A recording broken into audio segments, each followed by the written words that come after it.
A very good afternoon to you all, and a warm welcome to the virtual masterclass series presented by the YST Conservatory of Music. Today's session is the latest of the many hundreds of masterclasses that the Conservatory has held for its students and for the wider music community over the past 17 years. Through these masterclasses, our students are given the invaluable opportunity to learn from some of the world's finest musicians. In recent years, these visiting artists have included Gautier Capuçon, Nobuko Imai, Andras Schiff, and Masaki Suzuki. The Conservatory is glad to be able to continue its tradition of presenting its masterclass series despite the challenges of the ongoing pandemic. We are able to do this virtually, and today we are immensely privileged to welcome world-renowned violinist, conductor, and pedagogue Maestro Shlomo Mintz, who was the Ong Teng Cheong Professor in Music here at the Conservatory, and who also served as Distinguished Artist in Residence in the 2018 Singapore International Violin Competition. We now pass the time to the maestro as we begin today's session. All right, well, everybody welcome. I'm very happy to be with you in this prestigious masterclass series and very fine quality students. Let's start with GEORGII, who will play for us the second and third movement of the BARTOK solo sonata. Thank you, GEORGII. Thank you, Maestro.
Okay, good, fine.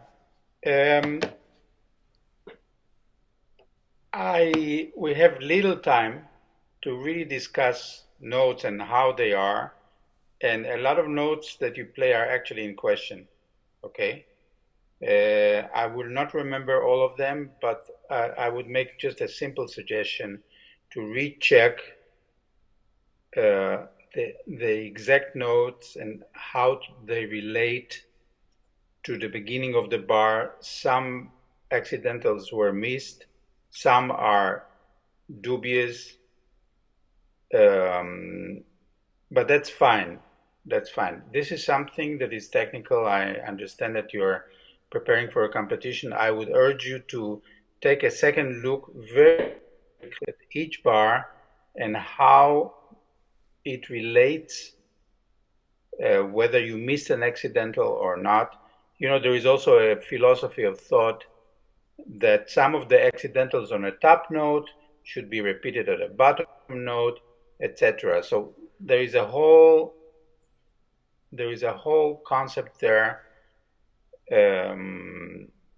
Yeah,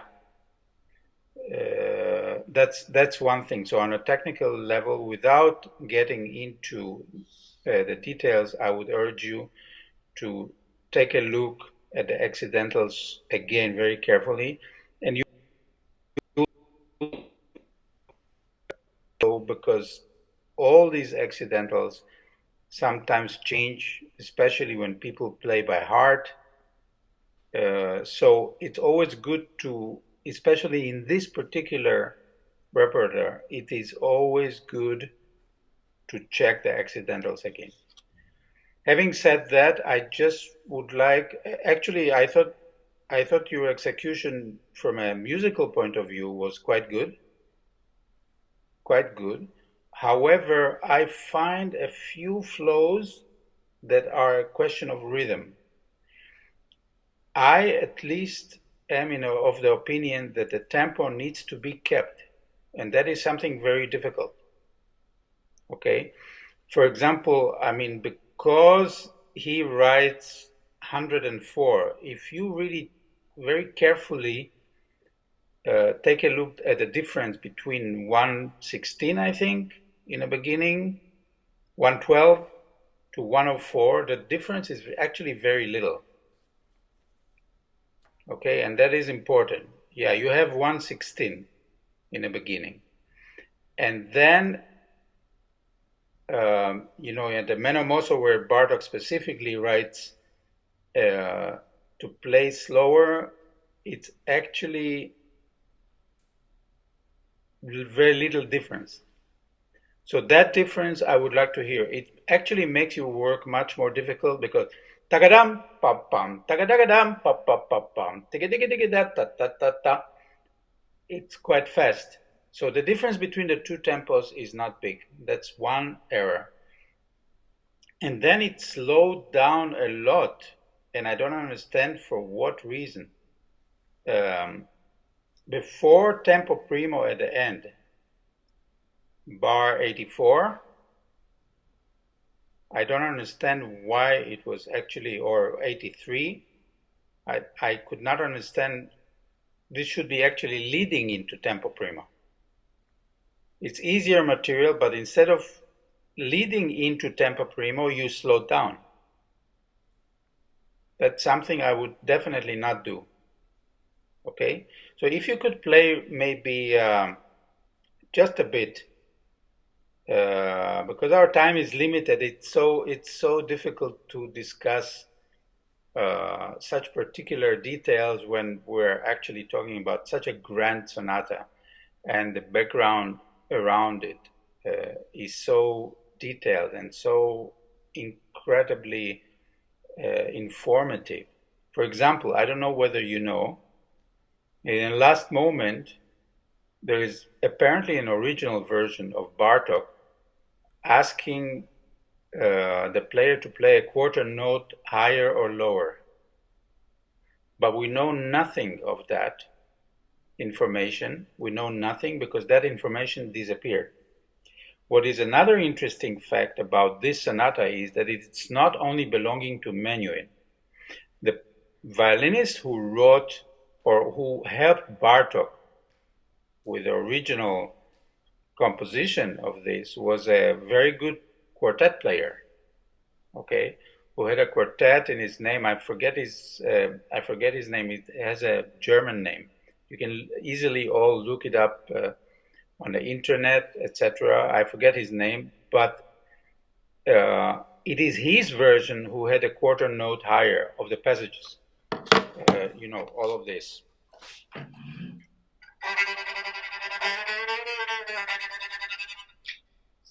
We do not know where the quarter notes originally written by Bartok, where they are, because that version disappeared. The 1947 version, 3 or 2 years after Bartok's death, is the only version that we know. We know the Menuhin version, okay? But there was a version before that, apparently with Bartok's wishes to play these quarter notes, and we know that Bartok was a big fan of quarter notes in any form. We know that in a violin concerto, we know it in many other works, in a quartet, etc. Okay, so regarding the second movement of this, you played it well, but try to actually play 116. Can you put your iPhone and maybe try to at least to hear the tempo?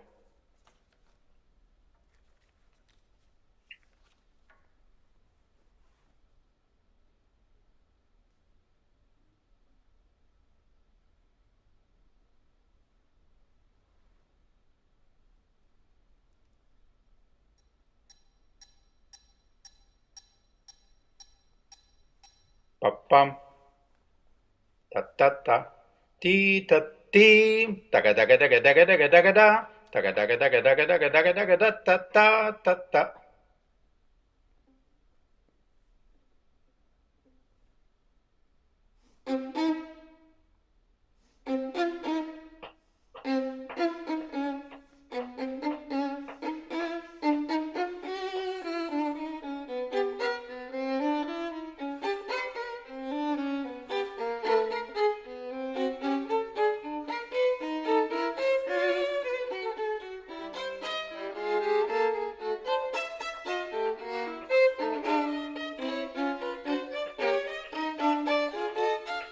Yeah, what my suggestion to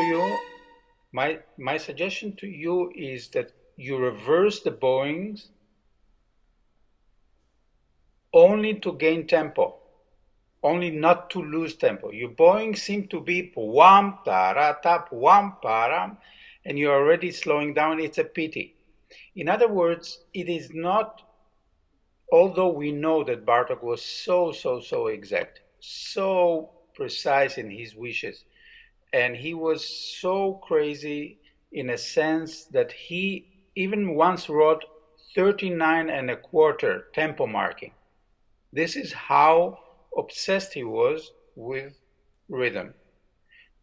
There is another point which you should know, that every section, not here, but perhaps here, there's at the end of the movement, I think there is an indication. Take a look. Yeah, there is a tempo indication of 3:59. Okay, and I believe there is another one in this movement. I'm not sure. Okay, in other words, it's not that important, but it is important for you to understand that he was obsessed with tempo, obsessed with rhythm. So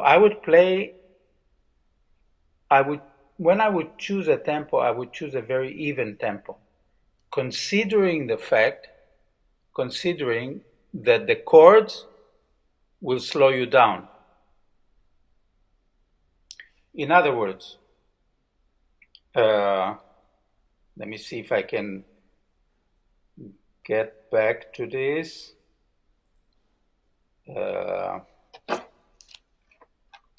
For example, in difficult places like this.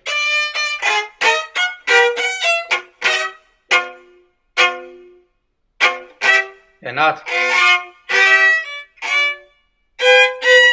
because it will slow you down. Okay, so, and you started, by the way, you started absolutely correctly. Very short, and then lengthen the stroke because there is legato written. Absolutely correct, and very good. The only thing is, I would urge you to double your chords down, always twice down or 3 times down. Don't be afraid, just to keep the tempo, just as respect for the composer. Okay, this piece or this risoluto which he writes, okay, he writes risoluto always at a moment of anger. Okay, he's very obsessed with the chaconne, and then there is risoluto. Okay, so in fact, it has a certain character. Slow, fast, slow, fast. That's the general character of this work.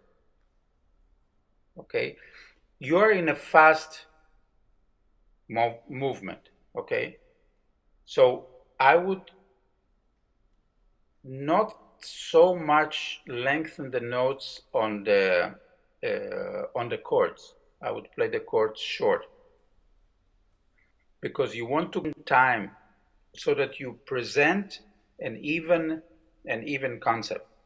So let's start, maybe just as example, let's start 21.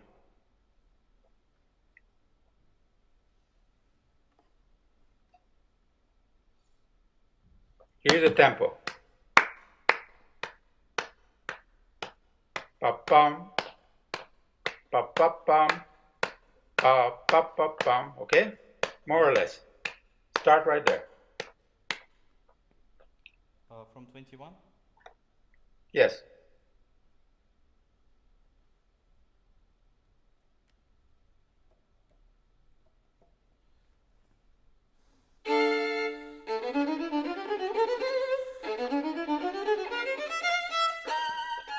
Okay, I think, stop. I think it's very nice to go on a G string, but it takes you time. The big question is now, what do you gain by going to the G string?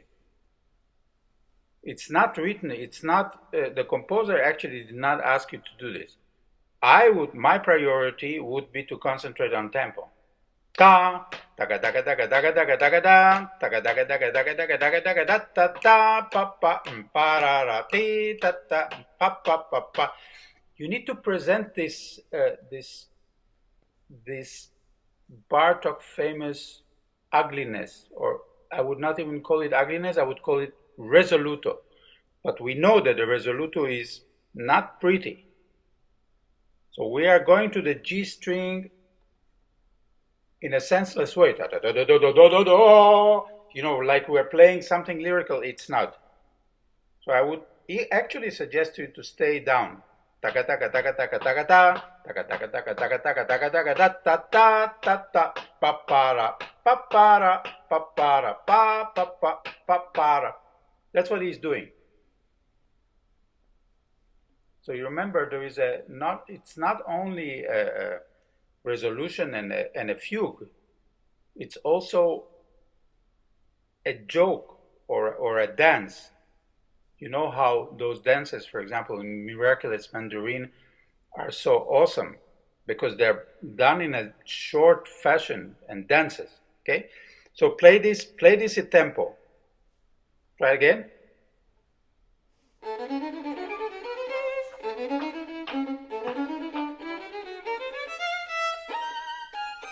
Ta ta ta. No, it's not. No. Ta ta ta pa pa pa pa pa pa pa pa pa. It should be a lot denser and a lot shorter.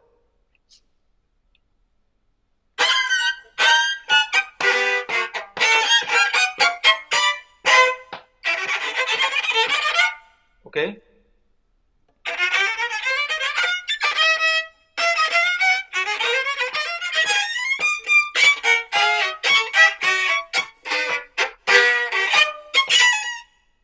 In other words, faster and dancier. Your strokes are a little bit long and they are properly vibrated, and we're losing the dance, the ugliness of the dance. There is no time to vibrate here. Not much time. Try again.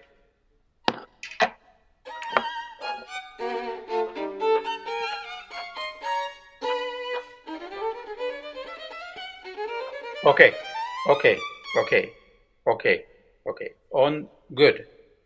On the other side of the argument, what does it do? The shortness gives you advantage in time. That means that you don't have to rush it. Once you are in this mode, ti ta ta pa para ta ta ta ta ta taka taka taka taka taka taka da taka taka taka taka taka taka taka da ta ta ta ta pa para. That's the character of the work. So don't rush it. Don't think that somebody is pushing you now.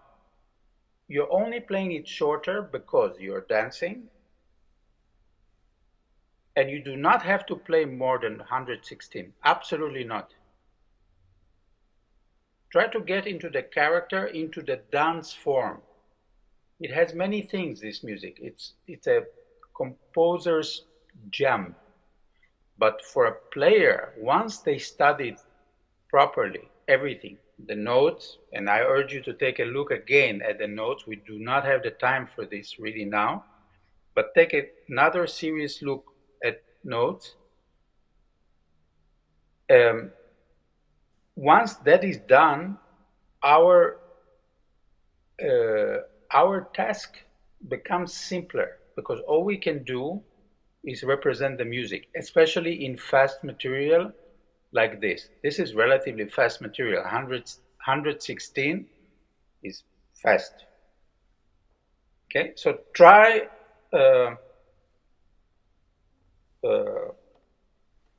to get into this dance-like mode. For example, do for a second 32.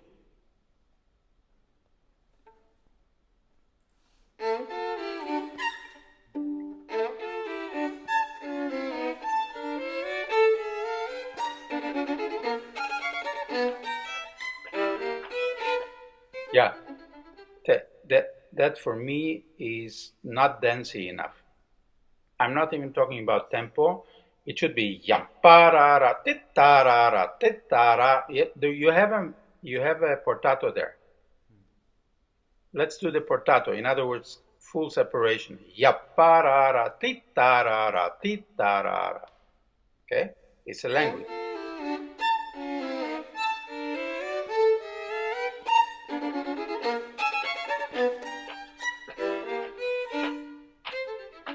No, there is no break there.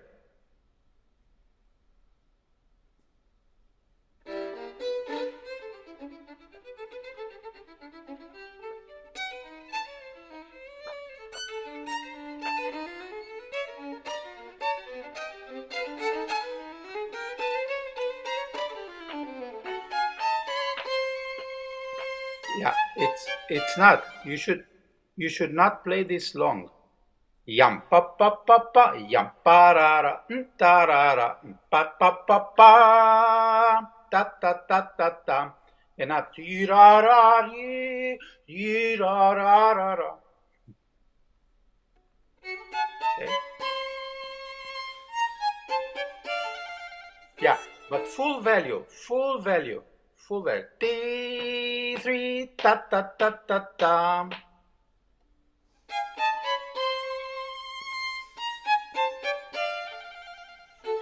Tempo, start.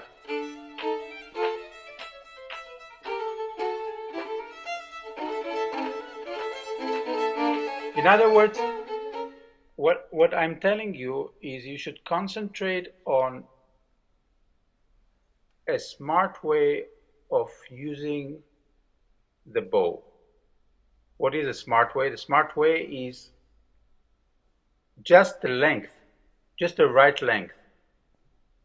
You are always lyrical and you have a tendency to go back and find something. Some ideas are very nice, interesting, okay?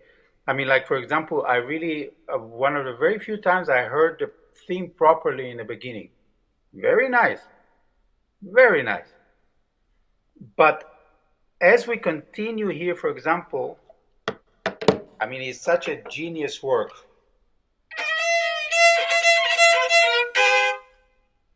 Okay, what is that? You know where it comes from? I'll tell you where it comes from. It comes from the first movement, and the first movement comes from Bach Chaconne.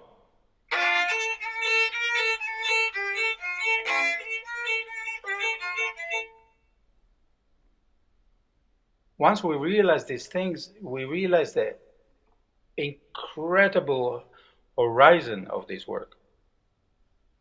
Okay, so it should be played in a, for example, 45, 46 should be just played well articulated and in tempo. In fact, that's what this edition is asking for.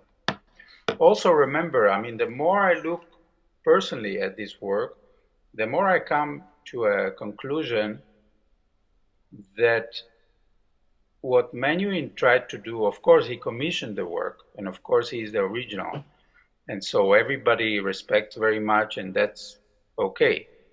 But there was also another violinist who helped Bartok actually to write this work. And I'm not taking or belittling Menuhin or not. I just am questioning whether all these changes is something that we need to be following blindly, i.e. the bowings, for example. Or the fingerings. For example, fingerings is even worse. You know, okay, you have to follow, and you have to follow Menuhin's hands. And what happens if you have a small hand or a big hand? What? You cannot, you have to use his fingerings? I am not sure. I am not convinced with that. Also, other things like the quarter tones in the last movement, which were neglected or left behind. Menuhin tried to own the work. Of course, he commissioned it, and for that, we're all very, very grateful. Indeed, very grateful. What happened with Bartok is that he actually wanted to be a concert pianist. And he wanted, just like we all are all in this position. We all want to play. We want to play, and we want to play concerts. And that's what Bartok actually wanted. It amazes me, looking at the material, it amazes me that he had to compose, quote unquote. He had to compose to survive. This is so unusual. It's actually the other way around. Composers, it's the other way around, okay? But this is what happened with Bartok. And Menuhin helped him out by commissioning this work. And by the way, also the Boston Symphony commissioned his last work, which became his most famous work, and that is Bartok Concerto for Orchestra. Okay, that helped him, that simply helped him to survive. Okay, so I'm only saying these things so that we understand the character. Ti ta ta ta ta ta ta. It's not a full fugue in a classical sense. He veers also in his own material, yet he is so connected, for example, with the Bach Chaconne. So I mean, the more you play this work, the more you will find things. Let's move now very quickly to the Meno Mosso, the so-called Meno Mosso. Can you play just a little bit before?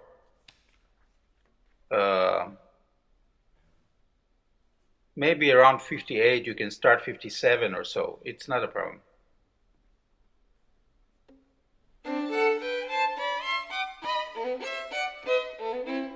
Okay, again, I would play this shorter. You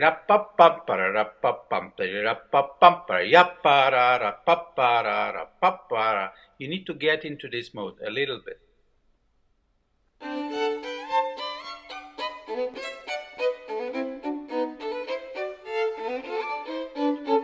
No. Well. You're doing this. And you should really do. I don't know if you see the fingerings. Wait a minute. Let me just move a little bit. What I'm doing is 2, 1, 3. And then playing it very short.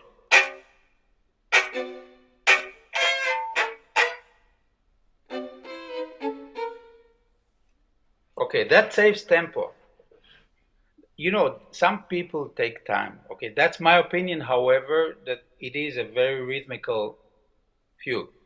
And Bartok was not entirely crazy for asking this kind of tempo. It's doable, it's possible, it's doable. Okay, play this place again. And then do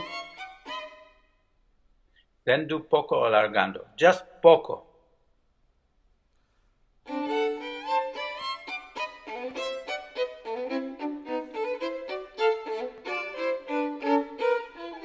Yeah, why don't you?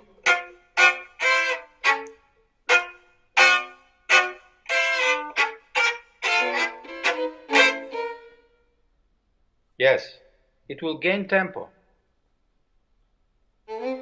What actually becomes what is actually very difficult, or for your mind very difficult, is actually easy. You can make it easy in your own mind. It all depends on how you attack it, how long you attack it, and how much you stay in tempo. Okay?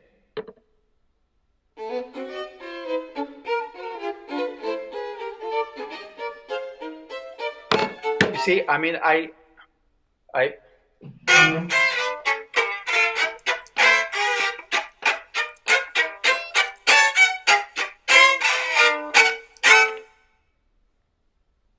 you understand what I'm doing?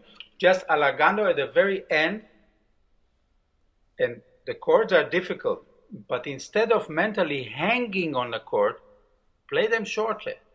You will gain time, and you will gain the same rhythm. Yap ta pam, pa pa pam, yap para pa pa para pa pa para pa pa pa pa pa pa pa pa pa pa pa pa pa pa pam ta ta ta ta.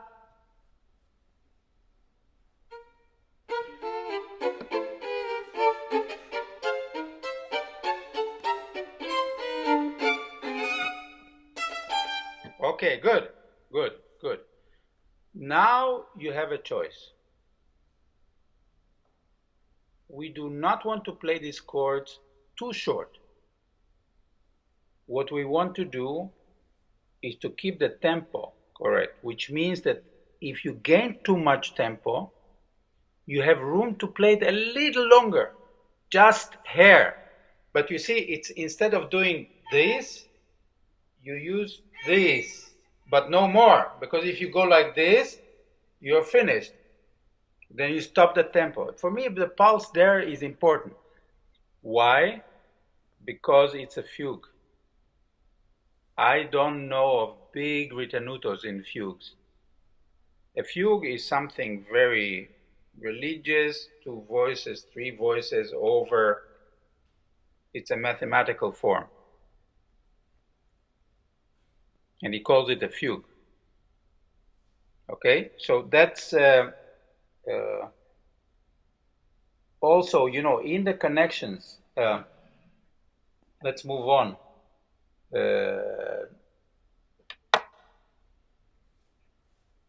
84. Okay.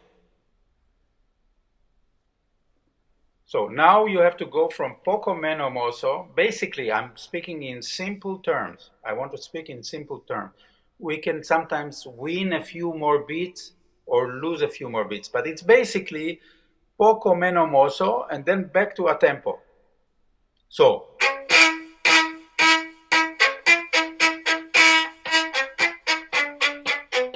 Okay.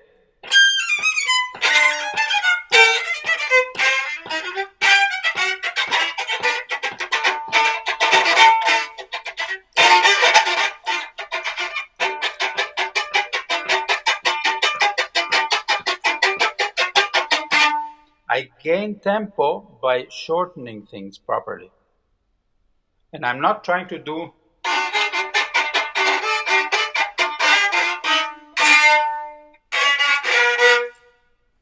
because in a way it will be wrong. It's nice, we can all do this, but try to find the exact stroke which will give you the exact tempo. Exact, not longer, not shorter, exact. So you know the tempo, tagadattan, tagadagadattan. You need to calculate how long or short your stroke is. Try. Maybe 2 bars before the a tempo. So you are now in accelerando. No. Ta ta ta tam. Taga taga taga taga taga taga ta taga taga ta taga taga ta taga taga ta taga taga.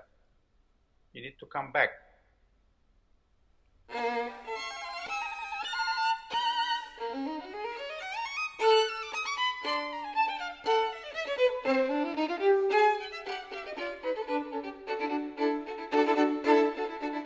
Okay, don't rush.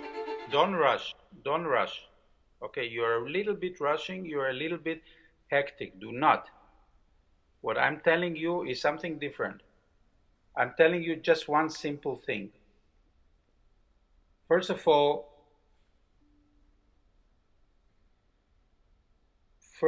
it would be wise to make diminuendo before the piano. Ta ta ta ta ta ta ta ta ta ta ta ta ta ta. Okay. Ta ta ta ta ta ta without losing tempo. Try that bar.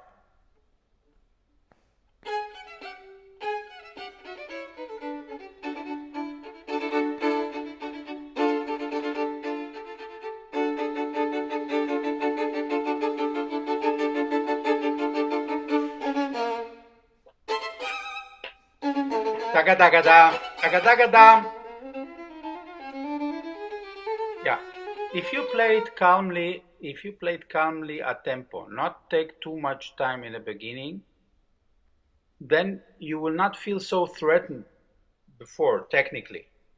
In other words, even out the music, because this is not the kind of music where you make a lot of ritenutos and a lot of accelerando. It's a fugue. Okay? So ta-pam, ta-ta-tam, tam-pa-pa-pam, taga-taga-taga-taga-taga-taga-taga-taga-taga-taga-taga-taga-taga-taga-taga. It's not taga-taga-taga-taga-taga-taga-taga-taga-taga-taga. We can do it, but it's not what's written. Okay, even out. So play ta-tam, tagadam, ta-tam, taga-tagadam.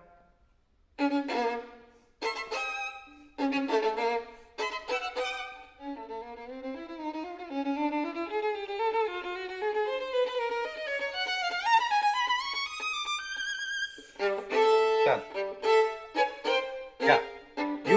you can do tiny bit. You know, the ritenutos there he's asking you, they're short. They're not long, they're short. Okay? So, and then again, back to dance.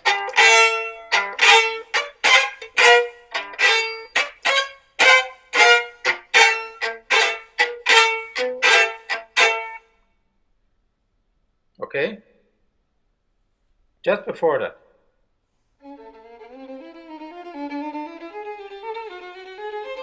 Yeah, for example, there, I will go, or I would go on a G string. You can go longer, although it's Menuhin who is asking you to go on a D string because it was uncomfortable.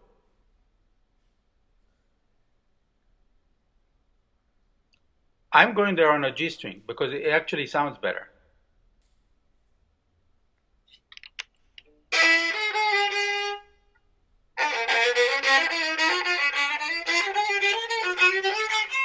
and cross here.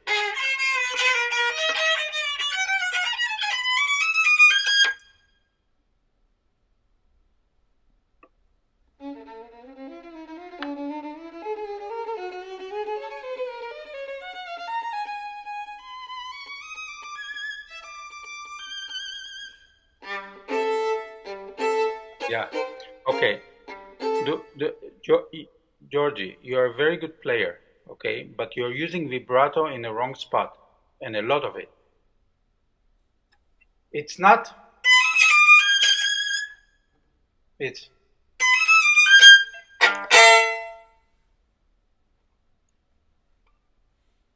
Okay?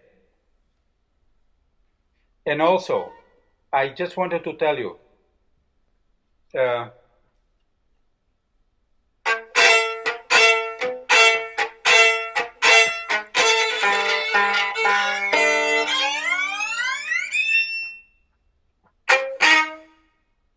in tempo.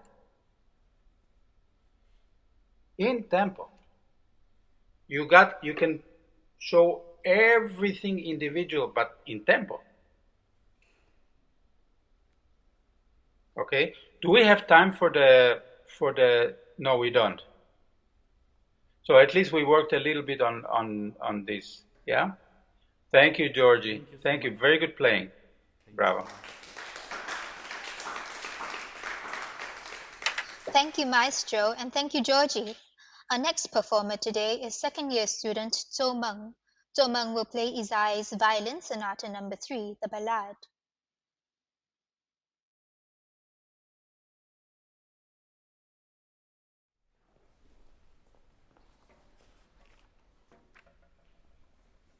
Ni hao. Ni hao, ni hao.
Okay. Okay. Thank you. That's fine. I want to save time so that we could actually work by sections. I mean, it's fine playing. I enjoyed it very much, but I want to relate and comment a little bit in a shorter space, because if people perhaps play too large of a section, then there are too many details that we miss. So I want to comment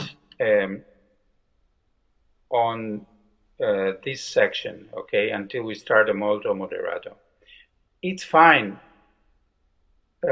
He writes lento, and then he does not write bars. I mean, that has been said before. Okay, it's unlike the other famous bars. This particular introduction really has no bar, so you can play it any way you wish. However, what I missed in your playing is a little bit relating to the sforzando, which is written slightly after the beat. In other words, it's not.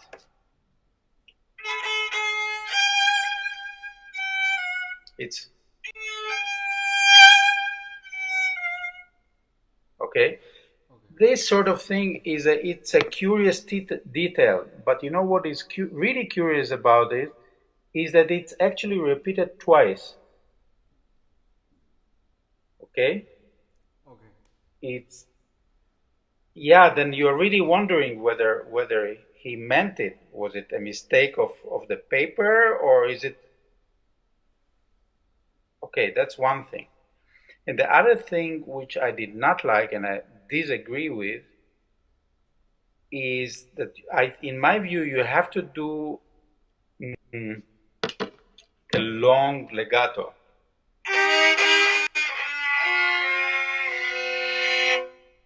It's a legato. It's a whole legato. And we break it for obvious reasons, but you are breaking it completely.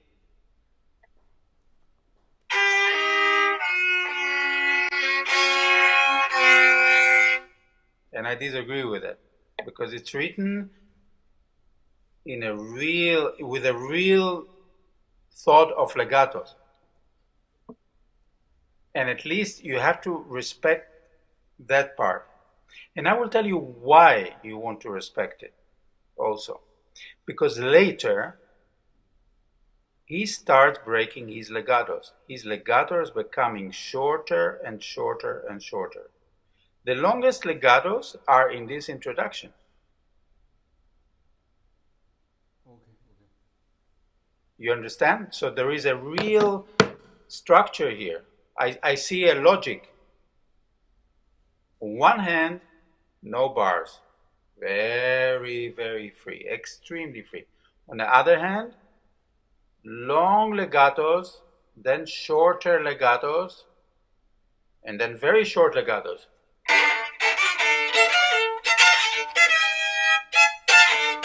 Yeah? I think that needs to be respected. Okay. Yeah? So play the. Also, yeah, one more comment. I would urge you to be very careful with your vibrato. Only in certain notes.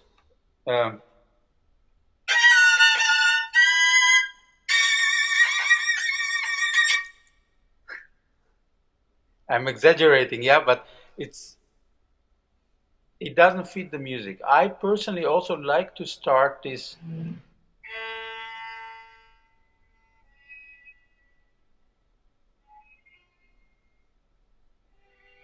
Remember, you draw the attention by completely being non-tempo.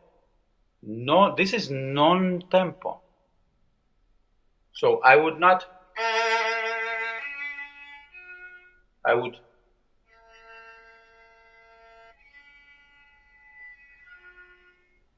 Why? Because the harmony is very strange. You need a lot of courage to start a sonata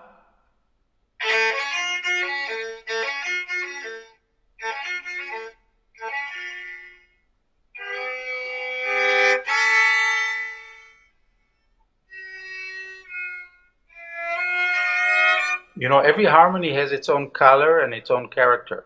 Starting a sonata like that, I would prefer to start in a very strange way and not. It's fine, but I would prefer very spacey. Okay? Try just the beginning.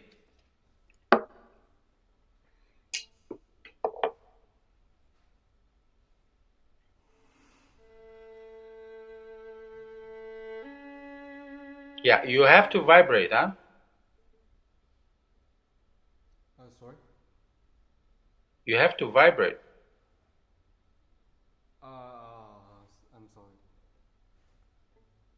Okay, yeah, well, pay attention. Also, before you start, the way to create strangeness is by playing flotando and actually not using the bow.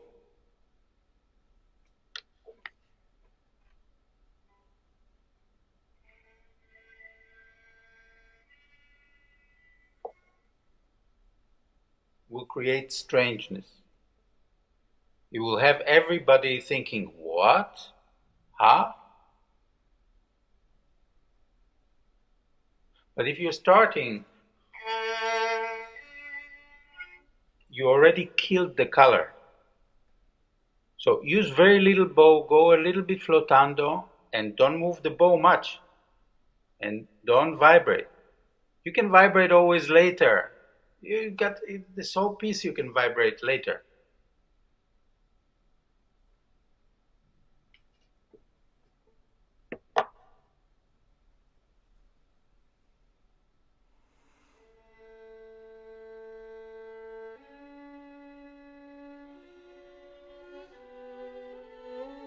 Yeah, and don't move your body. Do a Gideon Kramer. Now you can move the body. But here, don't move your body. It will not help. You're not creating a strange moment.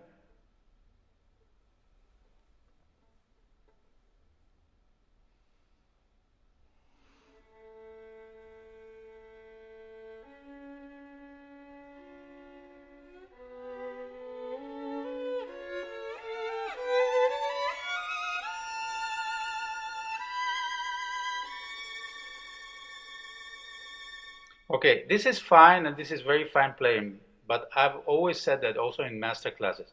I'm personally, and I want to say it not in an insulting way. I really want to say it in a positive and a constructive way. Me, as a Western or a person who was born in Russia, European, etc., I get bothered by this.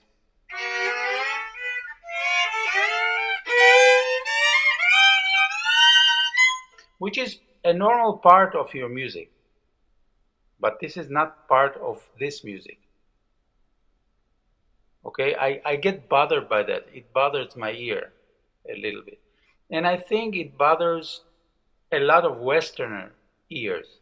Since YSAE was a Westerner or a European, yes, I would stick more to make sure that glissandos are hidden, and I would stick more to the bowings, bow articulation.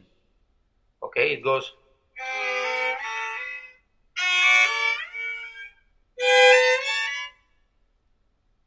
I would concentrate more there, and I would hide my glissandos accordingly. Okay? The beginning was very good. I liked it. Remember, the more bow you will use, the less strange it will sound. You want it to sound strange.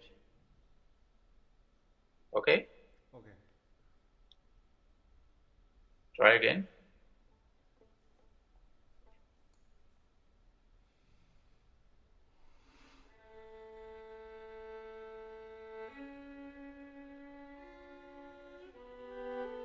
Okay, too much bow.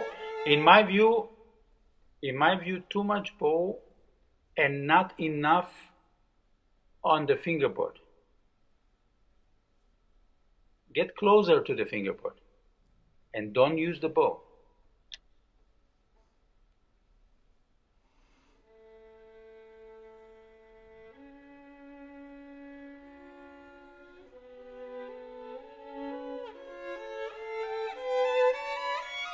Yeah, I hear your shifts. And that's not good.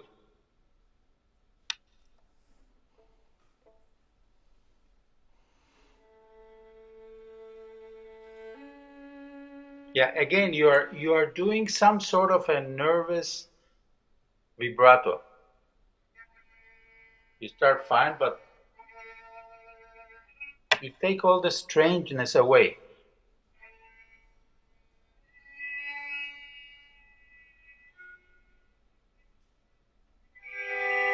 Remember, you have time. Yeah, you're not supposed to be on a frame.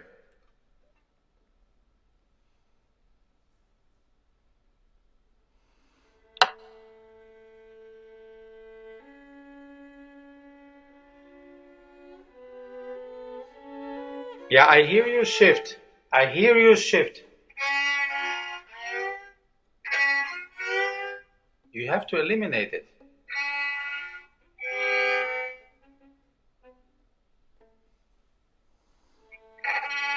No, don't start from the beginning. Start from there. And eliminate the shift. Yes, it's fine.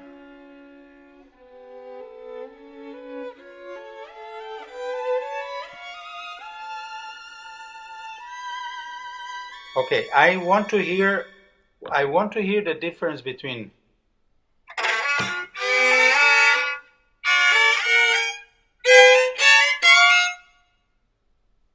I need to hear the articulation.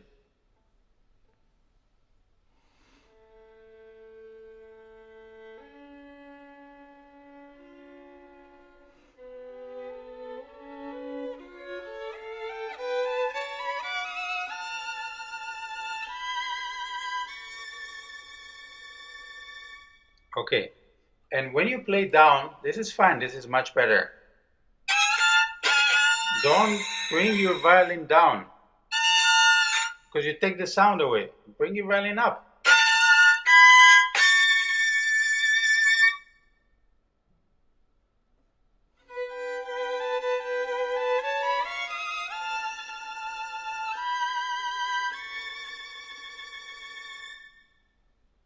Okay, and good, it's much better. To me, it's much better. This is the right way to do this. And don't kill the vibrato. Remember, you are at the border of vibrating too much. This is enough.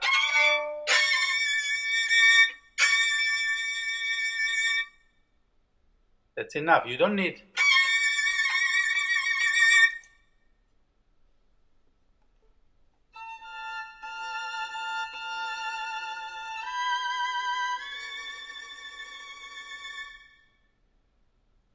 Still too much for me.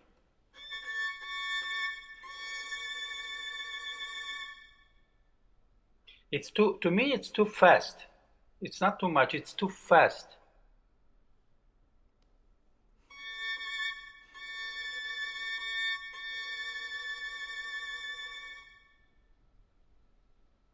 Better. Well, something you will work with your teacher. It's fine. Let's move on, okay? Let's do molto moderato, okay?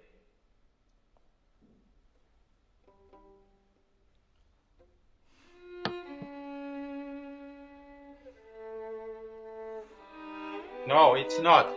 It's not. I'm sorry.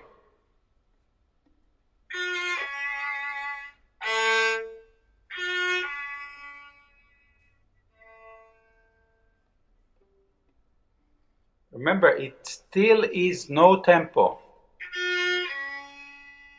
No bar. Now the bar starts.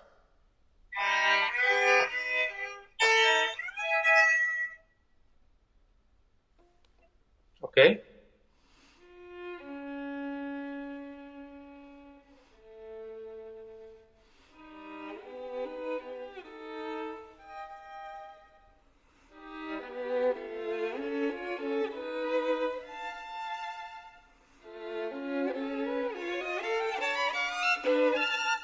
Yeah, a little chaotic.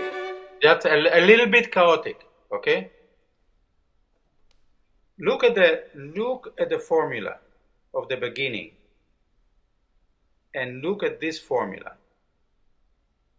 Tara, long legato, terarara, short legato, taratam, second phrase.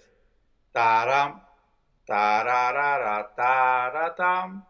So it's two phrases, imitate a little bit each other. The second one is longer. Then ta-ra, ti-ra-ra-ra, ta-ra, ta-ra, ta-ra-ra-tam. This is a formula, and it does not come through. It all because you use very flat and large bow speed, it becomes very mishmashed. It becomes very confusing. You do this, and I don't think this music is that way. It can be in a certain moment, like the beginning, but then we have to understand the formula. So.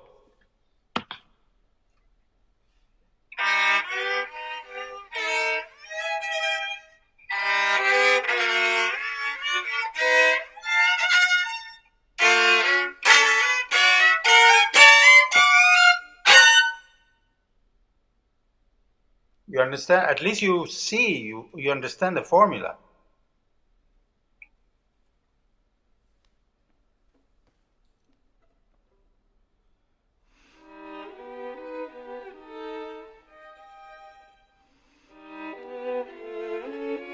Yeah, separate. Separate,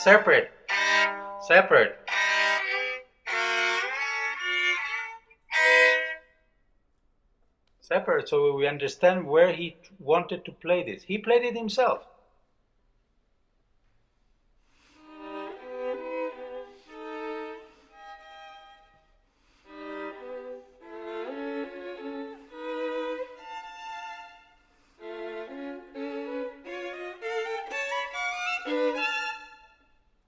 And it's oh good, it's better. We understand now better. But that's one legato. And now 2-2.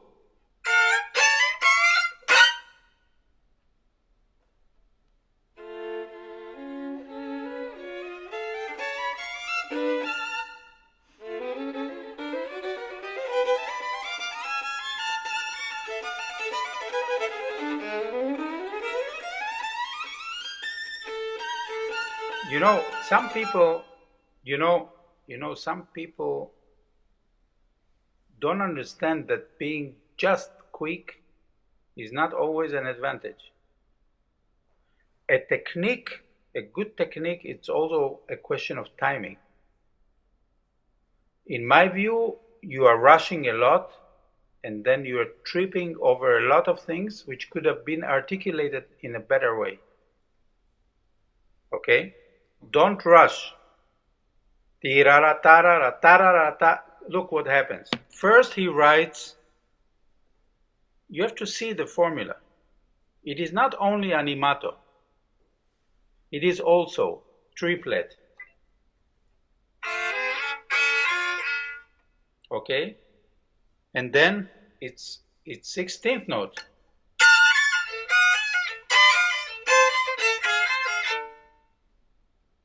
Okay? That's 16th note, so that's a little bit faster. He does the work for you. Then it becomes 5. It's quintuplet. What you're doing by playing fast, you ruin the formula. We don't understand. At first it's a triplet, then there is 4 notes, then there is 5 notes.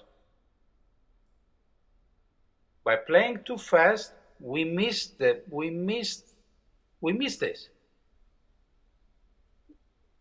What YSAİE is doing for you, without speeding up a lot, is showing first 3 notes, then 4 notes per beat, then 5 notes per beat. All you have to do is to show it.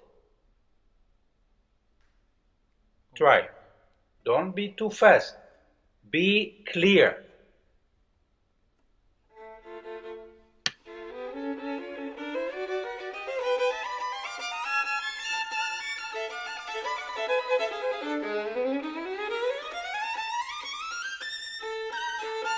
Okay. You see? Okay. Good. This is fine. This is fine. I would articulate more. Ti ta pa pa pa pa pa pa pa pa pa. Okay, you have accents, and by playing flat,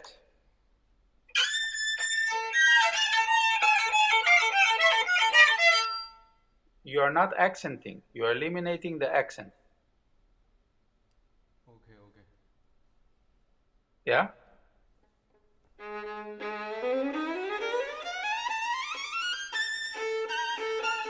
Okay. You have to. You also have to understand that YSAE was very specific. He asked you to play the first note longer.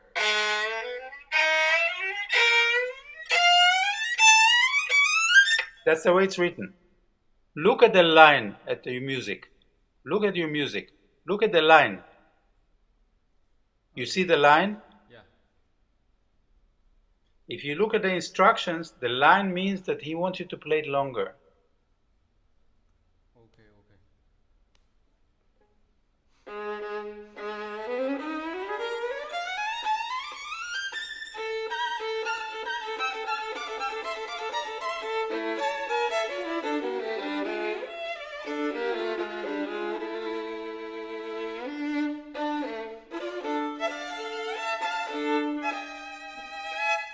I don't agree with it. We don't have time. We need to actually quit. But, you know, it gives you accents there. And your accents do sound the same as a normal thing. And it's not. You take a look at the music. First of all, we're back from dominant to tonic.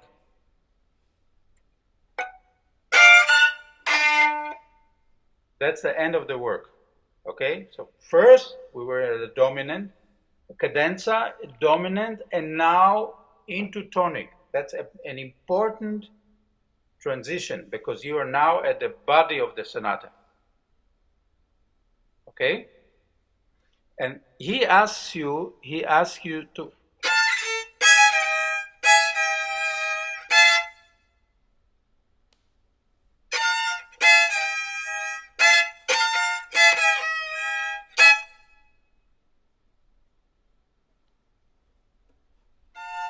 there.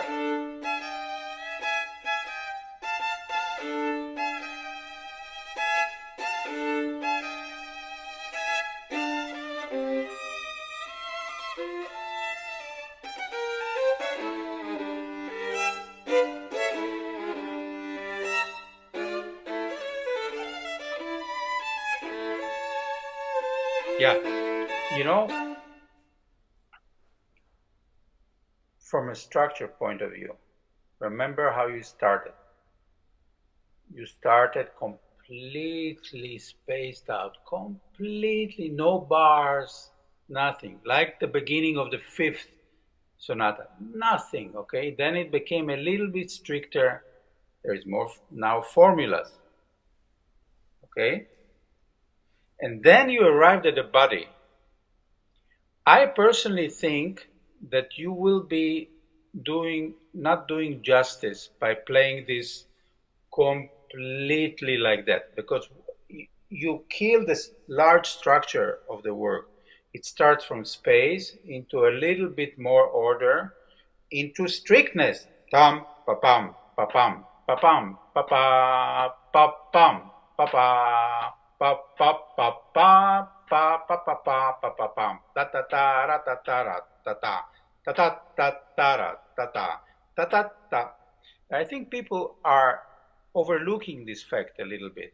They take the works as individual vehicles, many times without understanding this music, and they start playing, you know, in French they say n'importe quoi, not even important what they play, as long as it looks very much like that. I don't even have to play the music, but you look at me and it's already interesting. It is not. This music is not that. It came from space, a little more strict, and then this is quite strict.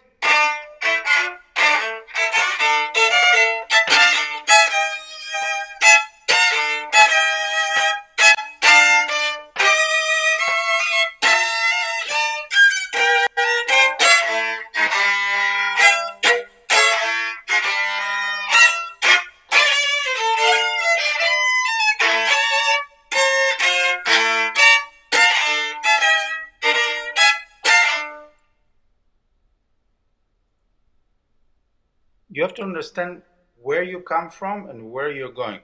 At least this is my view. I think it's more conservative. You can take more time, for example, here.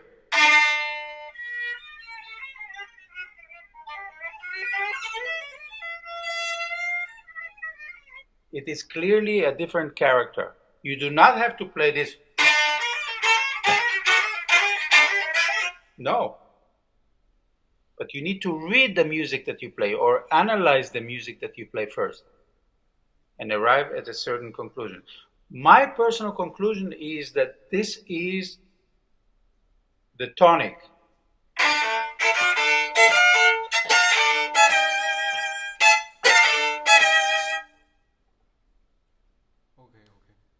Okay?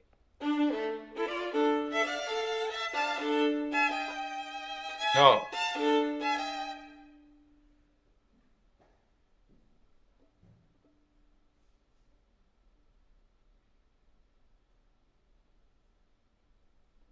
Because you have a point.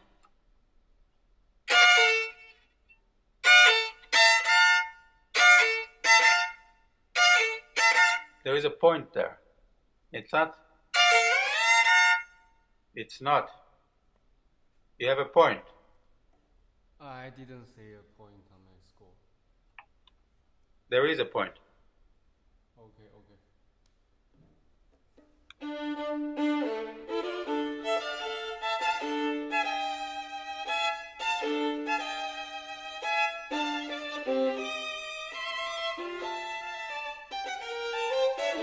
Yeah, you are playing this and you are playing it.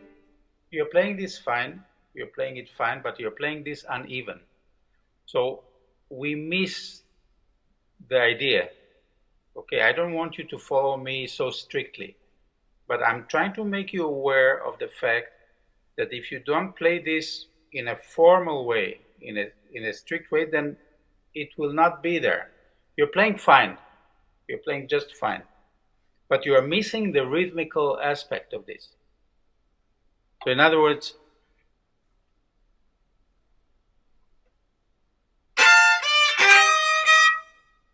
or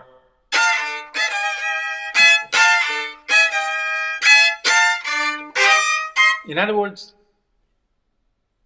it's a little disturbing by not being properly rhythmical. Play this in a formal way. If you change your mind later, God bless you. But try to play this, at least for this class, try to play it in a formal way.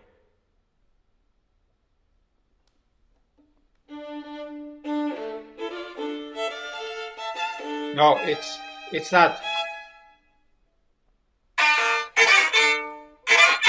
Too short.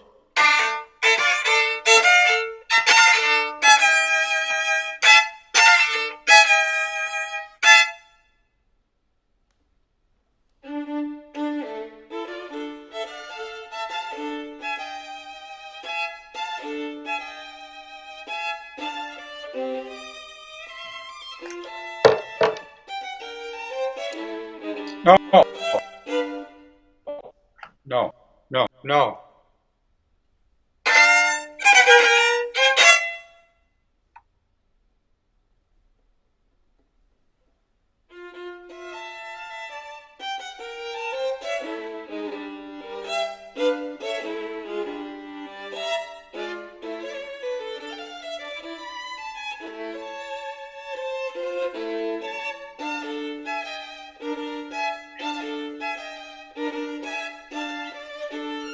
Yeah.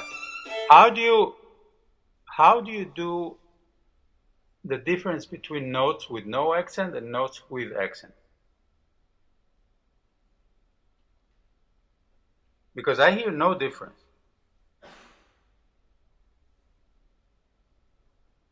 I think that there are several ways of doing this,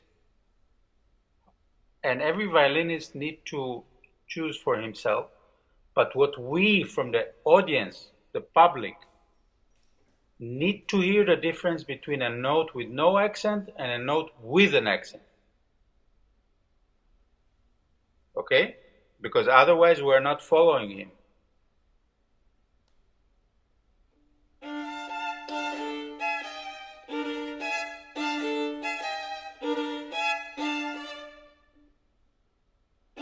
Yeah.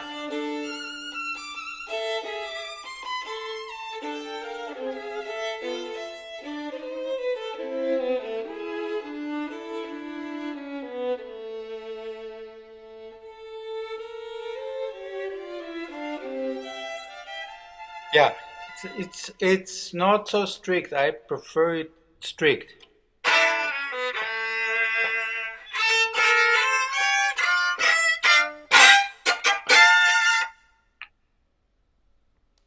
I feel or I see that you don't understand the rhythm.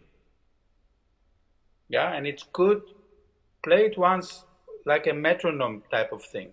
Because so many people, so many people ignore the rhythm.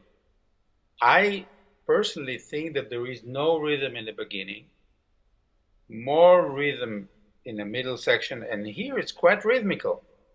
Because I know that, for example, when I get here,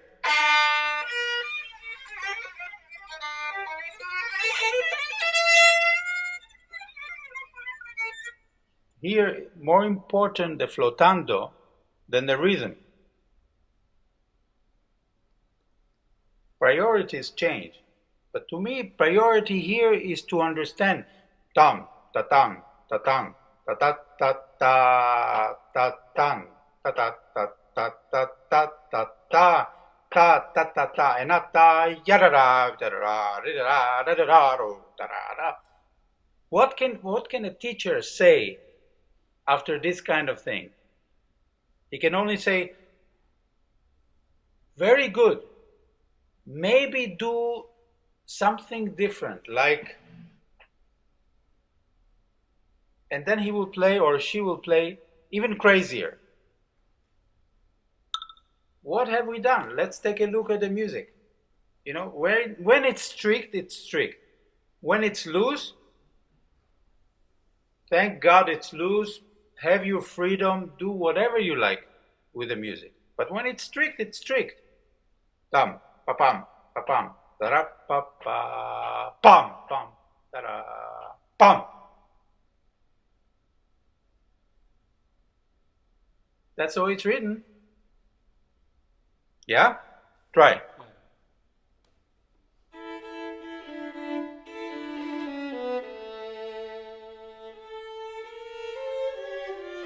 Yeah, what you're doing is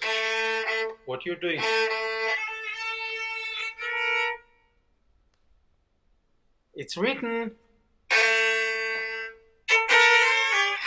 That's the way it's written. Correct?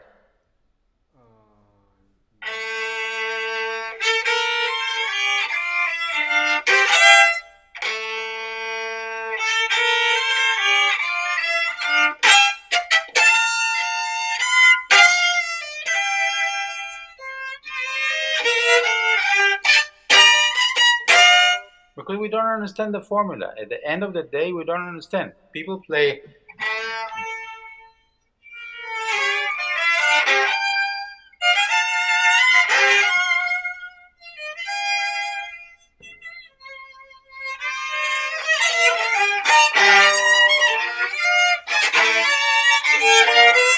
You know how many performances like that I heard? A lot.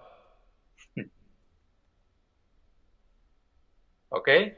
Let's be respectful to the composer.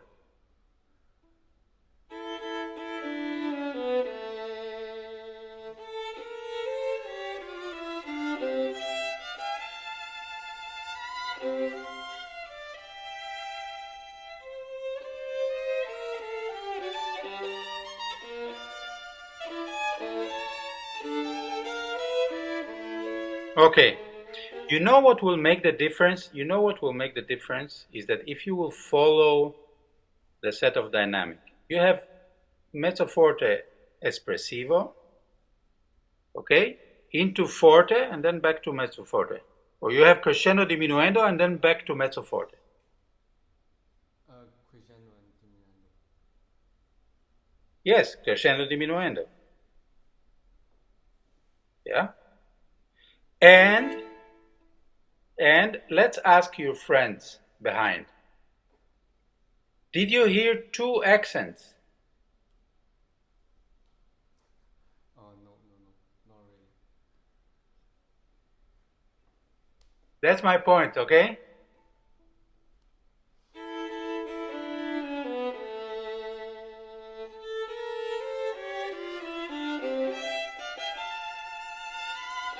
Yeah, you can do. Why would I do that? Because by playing short or changing the articulation, I can show the accents. Do you understand? Yeah. This was my decision. I'm not asking you to play this way. I'm only asking you to show me the difference between détaché and two notes that are accented. Do you understand? That's all I'm asking you. Yeah. There could be different ways of doing this. Absolutely fine. But all I want to hear when I close my eyes is two accents. Okay.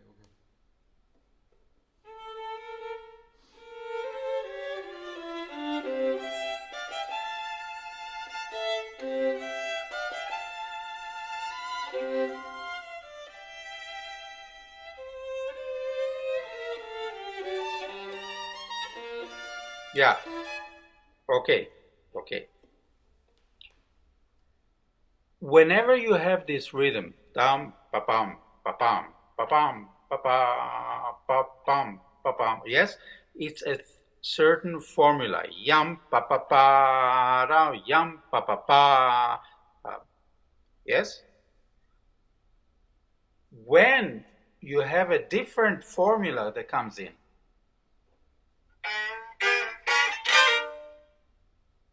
you can play this more flexible. You understand? Because it's not.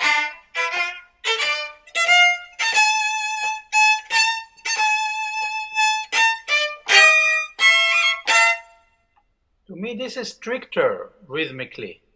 But then, there you can be more flexible. There you can show some. And then it comes back.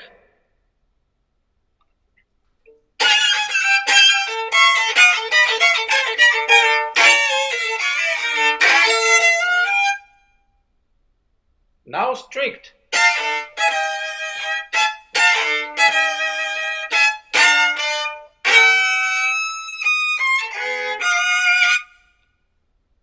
Why? Because the harmony is different. It's not. It's. Which means that it's going to be concluded.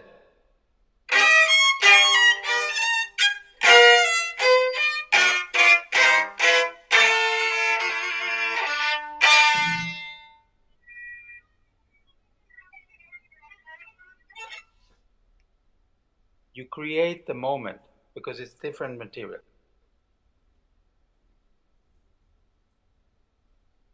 Okay? Okay.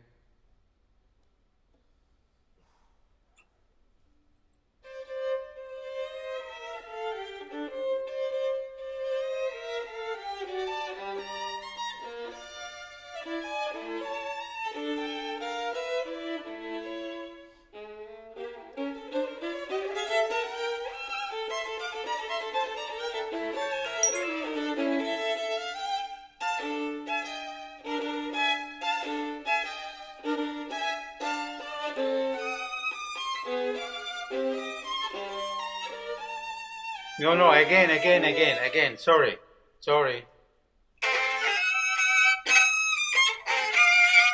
You need to be strict.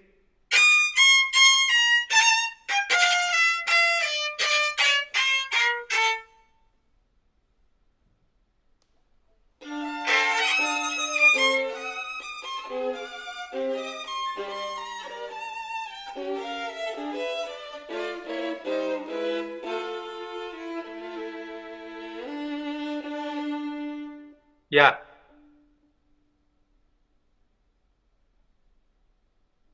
It says only two things.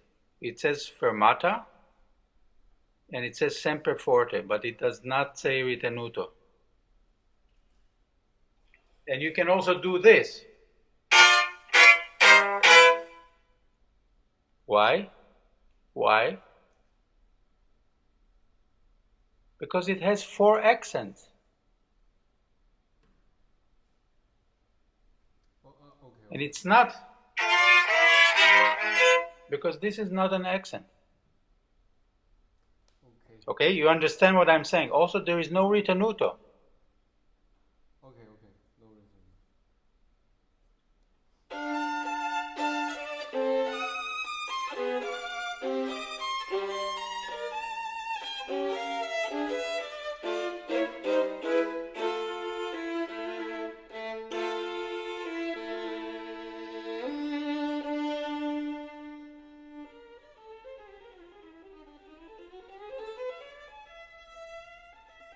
Yeah, it's again also people.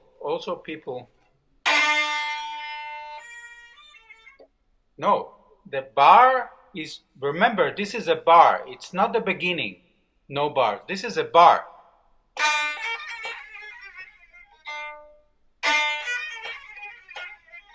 This is strict. Now you want to do something.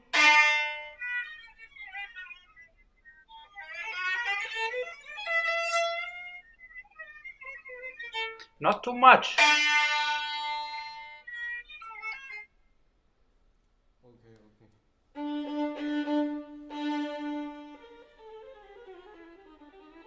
No, yeah. Now this will be useless if you use the same kind of sound. Remember the beginning?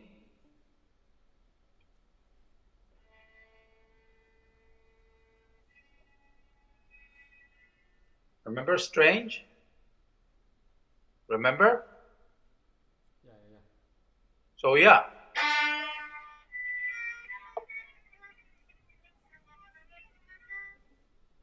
Not.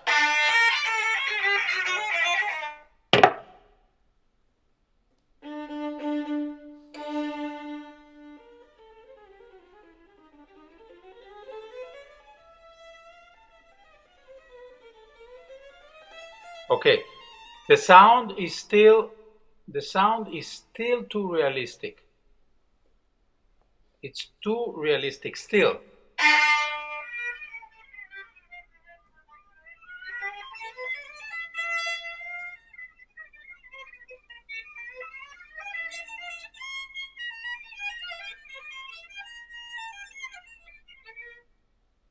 Okay. I'm sorry, but this is all the time that we have. Okay. Yes? Thank you. Thank you very much. Thank you. Thank you, Maestro, and thank you, ZOU MENG. We now move to our next performer, fourth-year student BOBIRJON ESHPULATOV. BOBIR will present Saint-SAΕNS Havanise.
Okay, okay.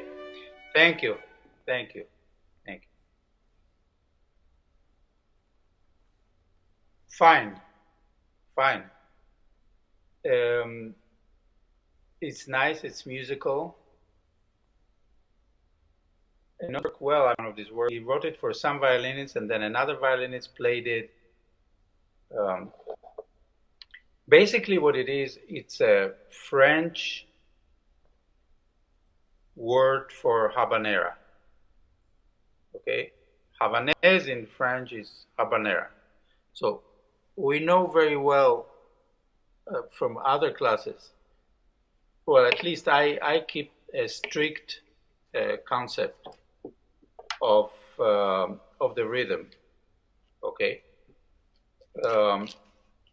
But at the same time, it's French, or what the French think of habanera, because he calls it Havanese, and he writes in a tempo indication, he writes lusingando, lusingero.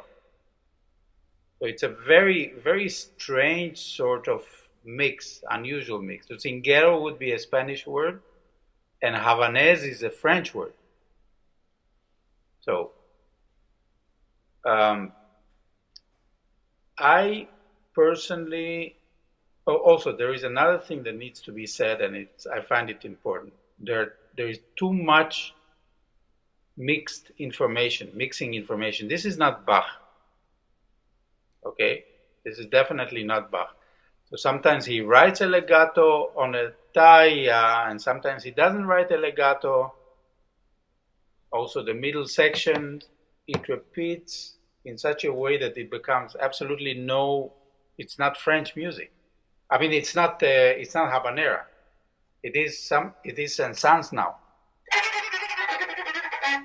Yeah, all of this. So he looks for a connection, and he writes something nice. Maybe he heard a nice melody, but he didn't know how to connect it. And so he writes this passage to make it difficult for the violin, etc. What I'm trying to tell you is that what I'm missing is actually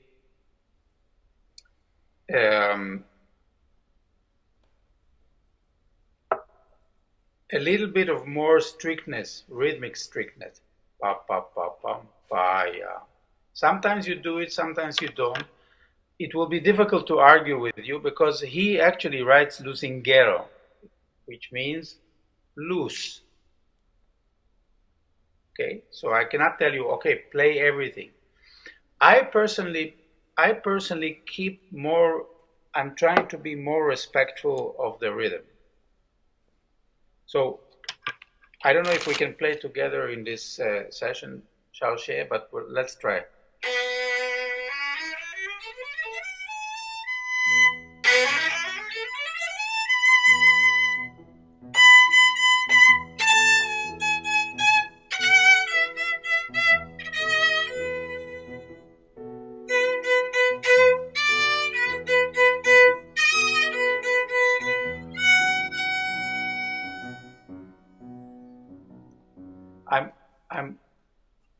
What I'm trying to tell you is that YSAÄE in this case can play a little bit more calm, a little bit stricter.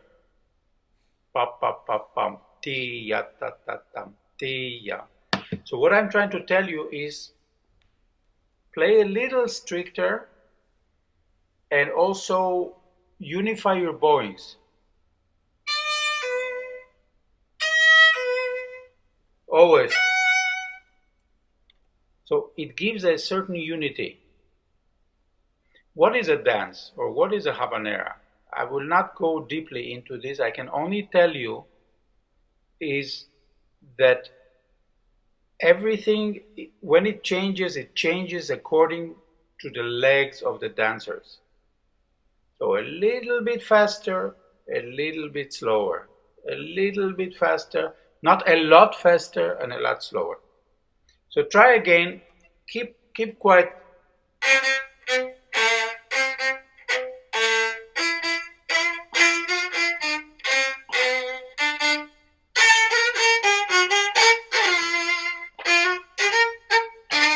Those are all habaneras. Okay, I personally, I like it stricter. So in this case, French, a little different, okay? Try in any case to connect, because this music is very confusing. Your edition would be different than my edition, and nobody knows which original. But this is a moment where a violinist should impose on certain discipline or a certain concept, okay? My concept or my idea of this,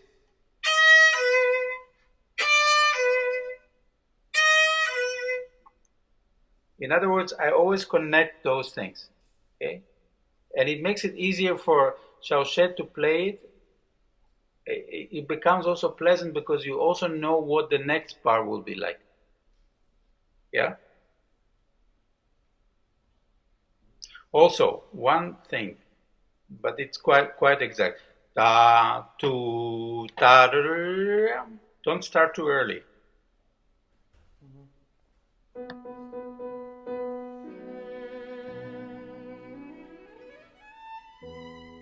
Yeah, you can listen.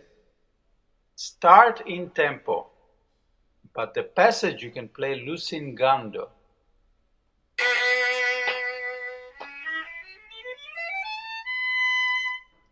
Because the passage itself is loose until the piano comes in. And then he comes in with a tempo.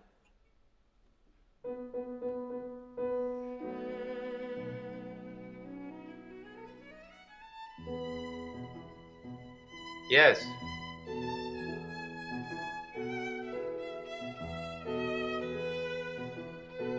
Yeah, even here. Good, good.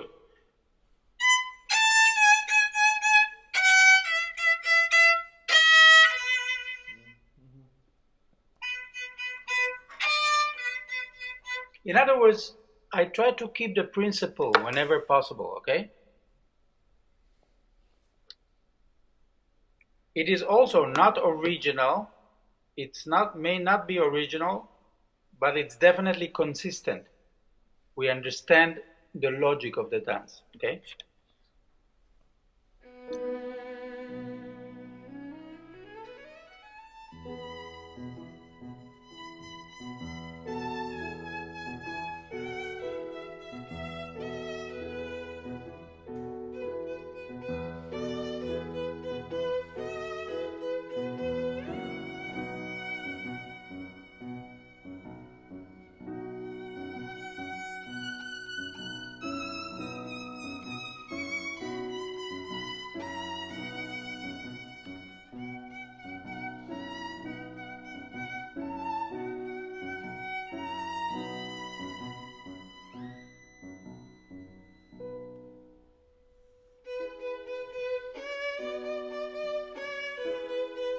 Yeah, I don't think I don't think you should move the tempo there.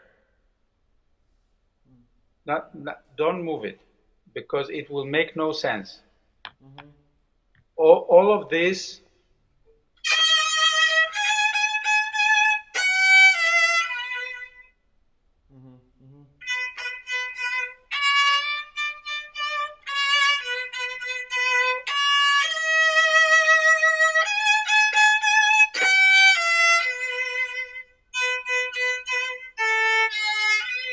Or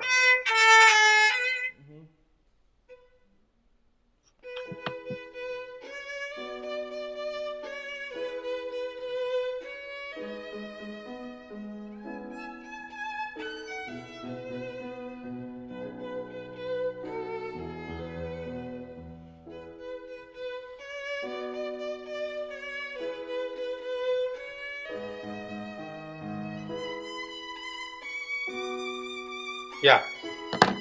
Okay. I also here I would not change the articulation. Not even if it sounds pretty, I would still.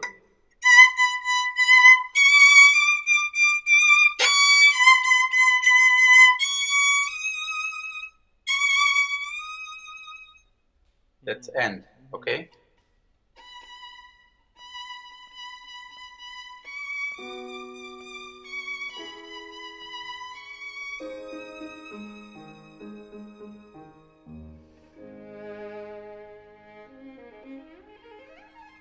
Yeah. Why are you playing this up? It's written. It's written up. You see, it's In my scale. somebody wrote up. I have an accent. Retake? Yes.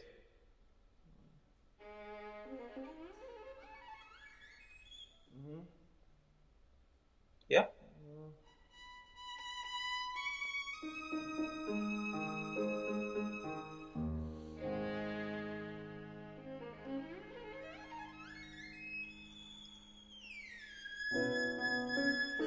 Yeah.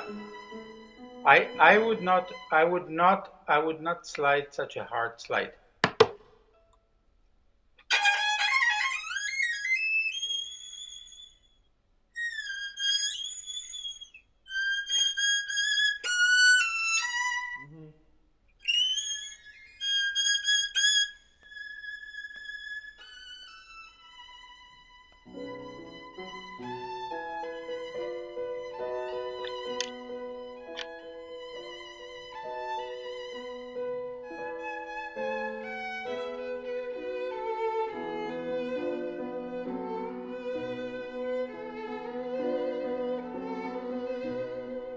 Yeah, this is nice.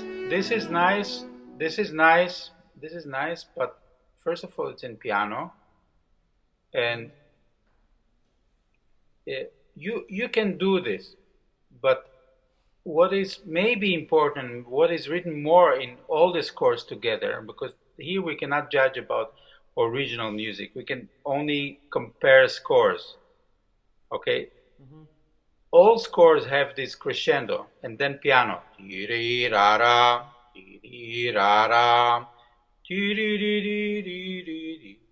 Okay, so this to me will be more important. Also, here, for example, I would follow this legato, you know?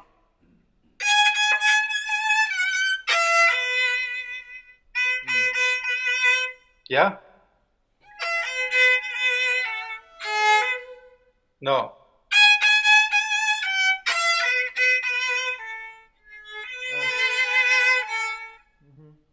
Yes. Yes. Yes.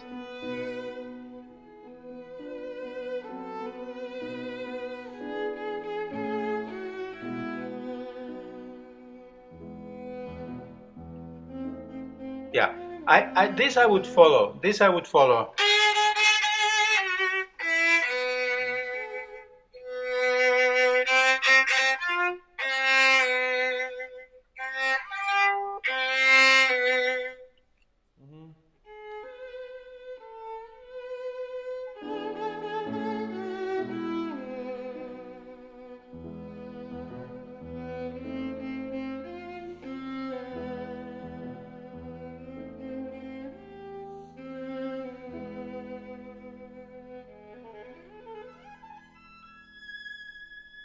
I would not rush this. You can play it fast, but I don't think you should rush it. Da, da, da, da, da.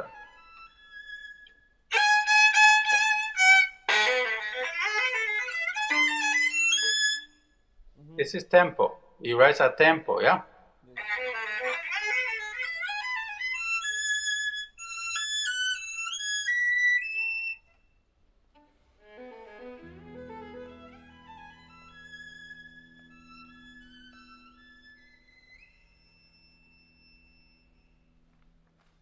Tagadagaram.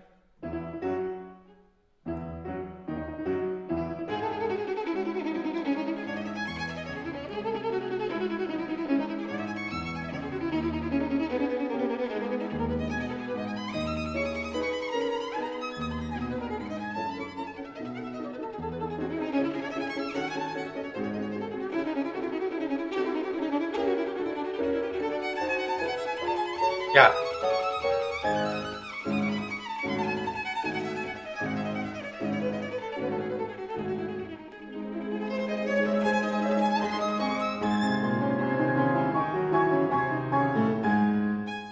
Da.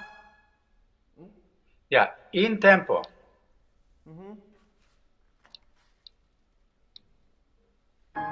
Okay.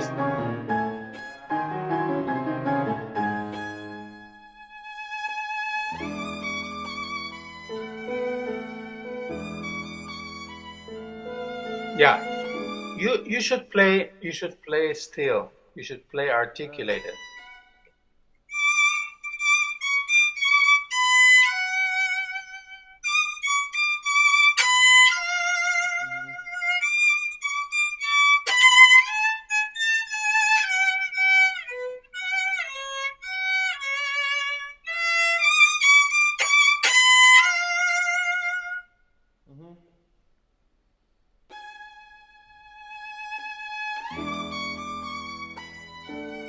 Yeah, be careful, be careful, be careful, be careful. You're going from forte to mezzo forte. So it should be actually nicer, lighter, not yada, because dynamic is reversed.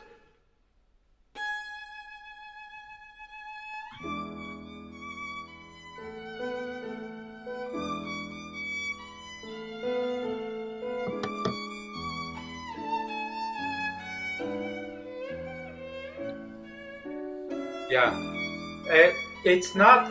This is absolutely wrong. This is absolutely wrong. I don't know what you're doing there, but it's not what's written. Definitely not in all the editions.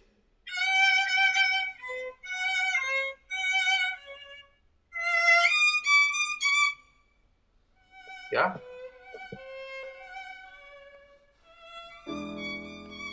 Okay. Now think of how to do this espressivo. Okay, don't go crazy with a vibrato, but you have it letter C. You have letter C. No. Okay, so letter C is the key change, the three sharps. Okay, the mezzo forte. So there is written espressivo. Yeah. Well, I'm not even sure if it's original.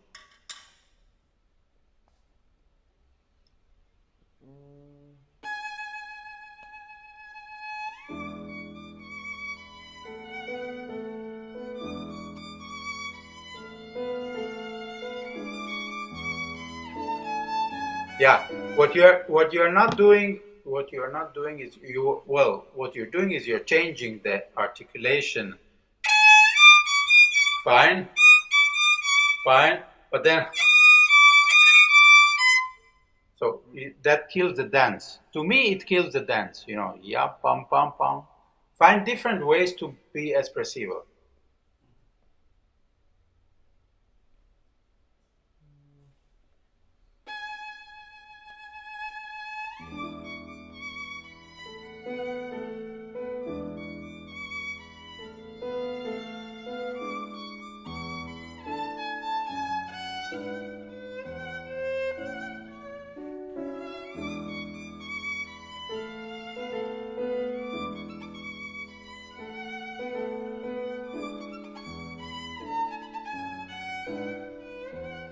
Yeah.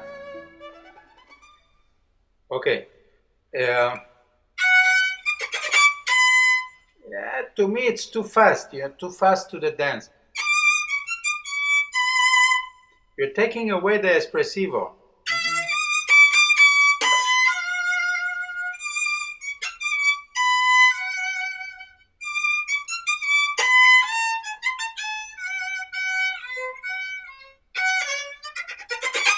There you can do it faster.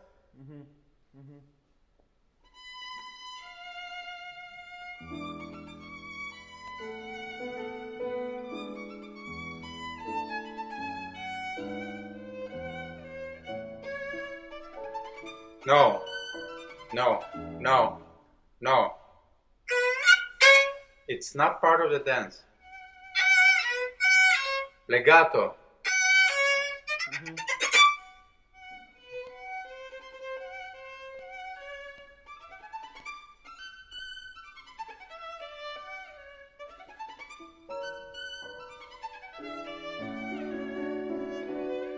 Yeah, it's not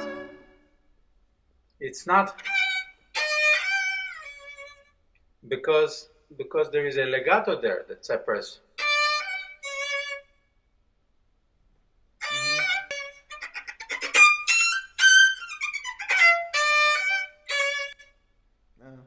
And not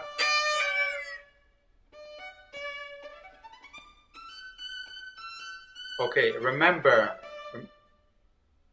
Remember that here where we are right now is not habanera. It's SAINT-SAΕNS. He doesn't keep the rhythm. Ta ta ta ta ta ta ta ta ta. So he's not there. It's SAINT-SAΕNS. He makes a bridge to the next habanera. Yes. Okay.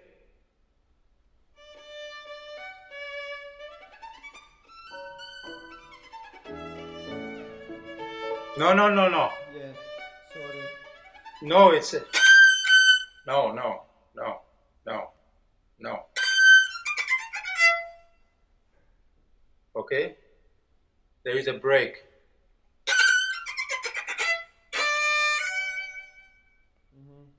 There's a break in the music.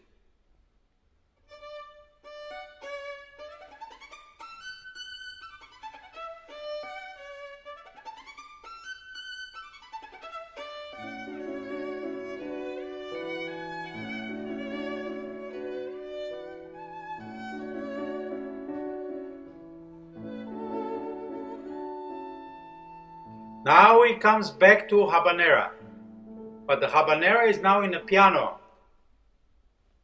Yeah, pam, pa pa pa pam, pa pa pa pam. Okay. And XIAOZHE, I suggest to you to move a little bit the tempo. You can't do this. Habanera is moved. It's not a completely fixed tempo, which means that you can move it.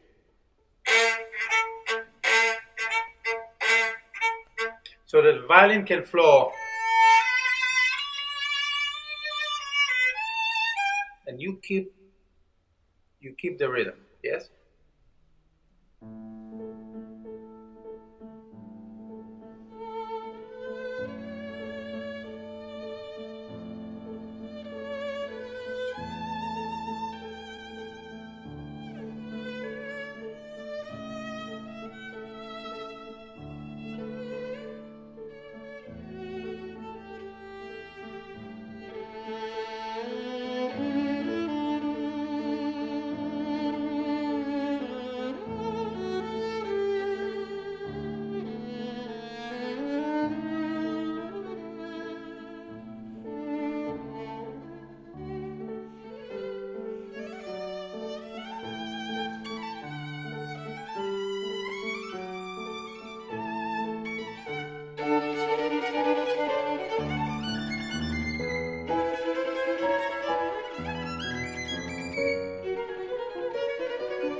Yeah.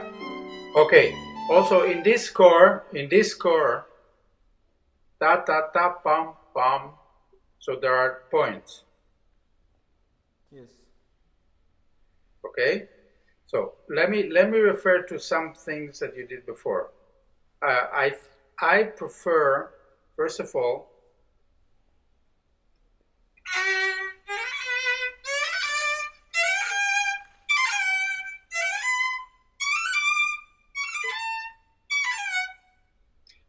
with the right fingerings to listen, to hear everything quite even, pam, pa, pa, because he's already in the rhythm. So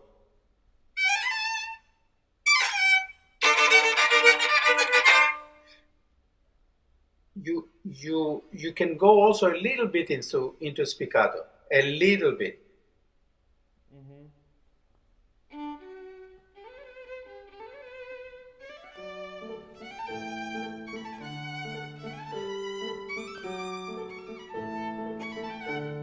No, bad fingerings. Sorry,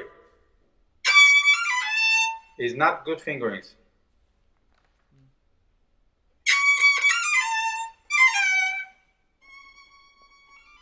There's no flageolet there. Yeah.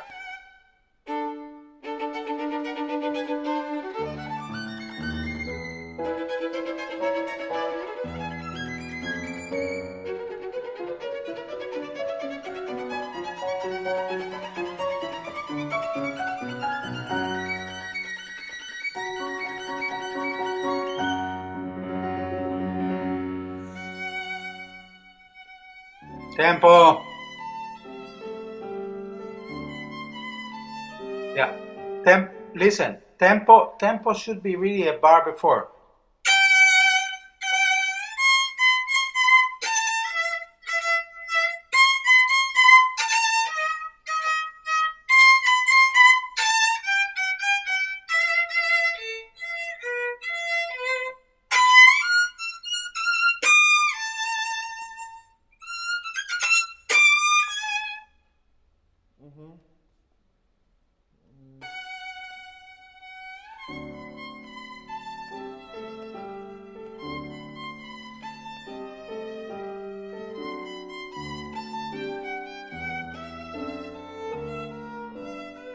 No, it should be.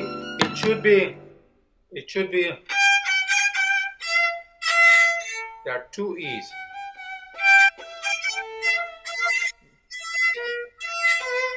Yeah.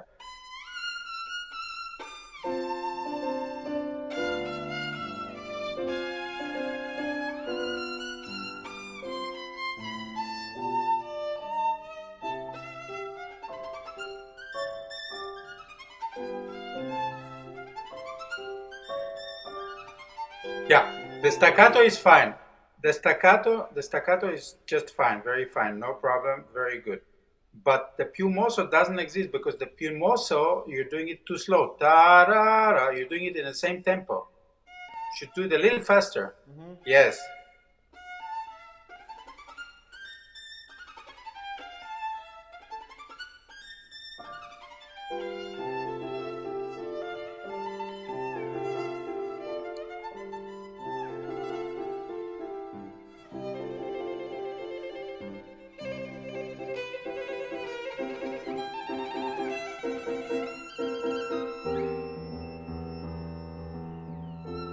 Yeah. Yeah. This is, you move too fast. Okay?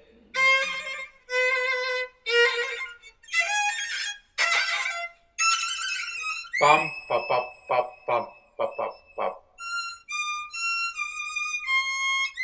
Pa, pa, pa, pa, pa, pa, pa. Pam, pa, pa, pa, pam, pa, pa, pa, pam, pa, pa, pa. The ritenuto is actually done in a piano, not with a violin. Actually, XIAOZHE is supposed to do the ritenuto, going right back into the original tempo. Okay, try it.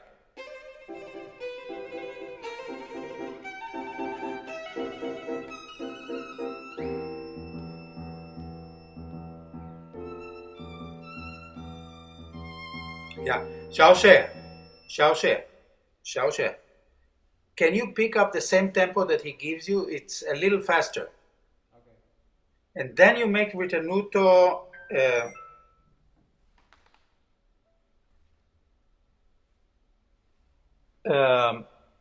Then you make a ritenuto. Do you have bar numbers? No, but you mean 4 sharps there, right? Yes, at the third bar of the 4 sharps. So in other words, you keep the tempo a little bit. It is legal to have habanera a little bit faster. It's done a little faster, and then you make the ritenuto. Okay? Try that.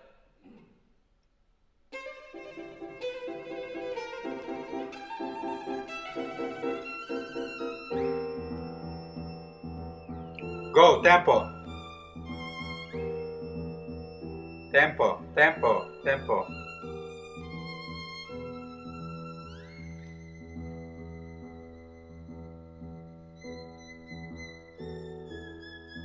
Okay? Okay? Okay, you understand? This is much better for violinists, and it's more traditionally done this way. So keep this as a rule of thumb. It's a little bit of a standard. Okay? Okay, continue.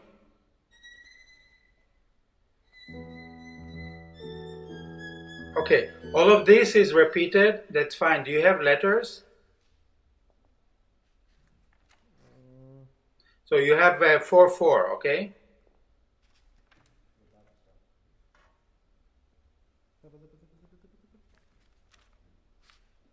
Yeah, before the 4/4.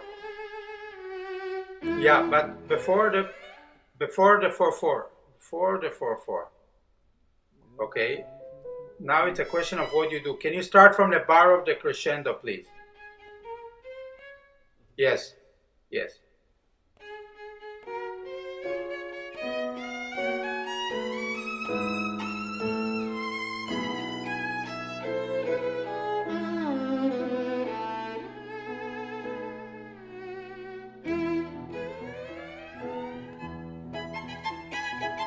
Okay. Okay. Okay. Okay. Okay.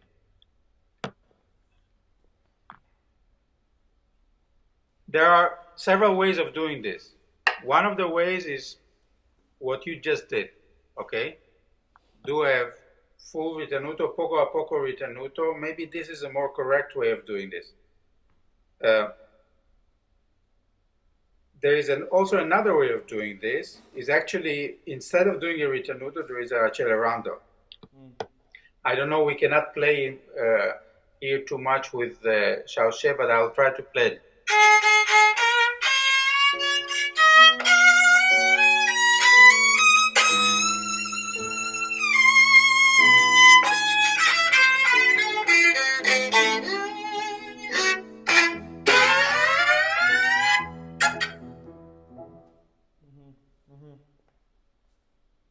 Musically, it fits better. In other words, you accelerando at the passage going down. Slowly, slowly, slowly, you get into tempo allegro non troppo. Okay?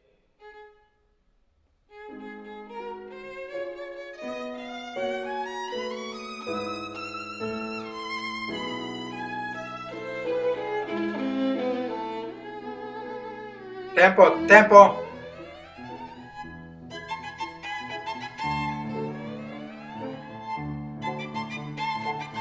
Okay, okay. Babu, you're playing the so-called original bowing, okay? But you're overusing your bow, and of course it gets to be difficult like this. I think that in this piece it is not illegal to take two bows.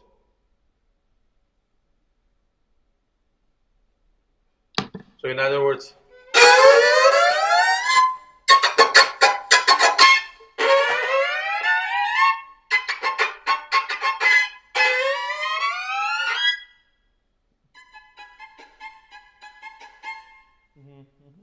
yes, because I'm going for articulation. And please be careful with your vibrato. Your vibrato is fine, your vibrato is very nice, but you over vibrate. Careful.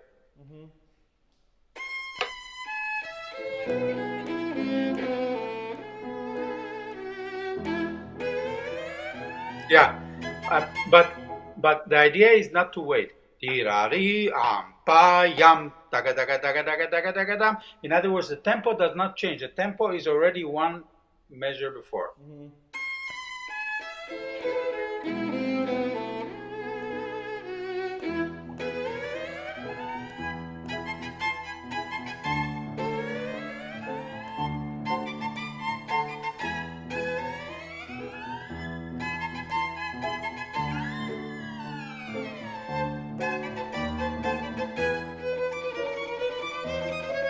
Okay.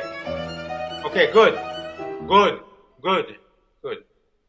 The nice surprise is, and that's a nice surprise, and this is something you are not using. You should really drop both of you dynamic to piano. Real piano. Because then you have a crescendo.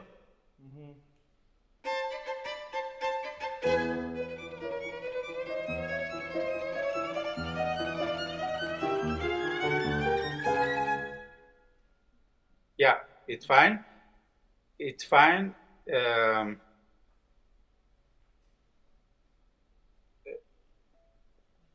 little bit of yeah. The accents are important. That's for tandos. Yeah, you didn't get there, but it's important.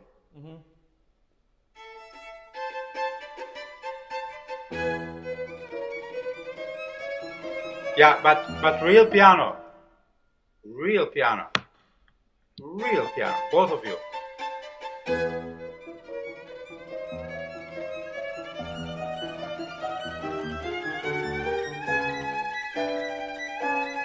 No, it's very weak.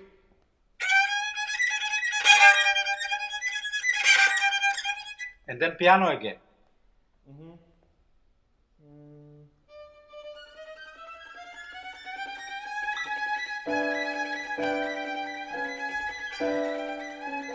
Piano. No, piano. Piano, sorry.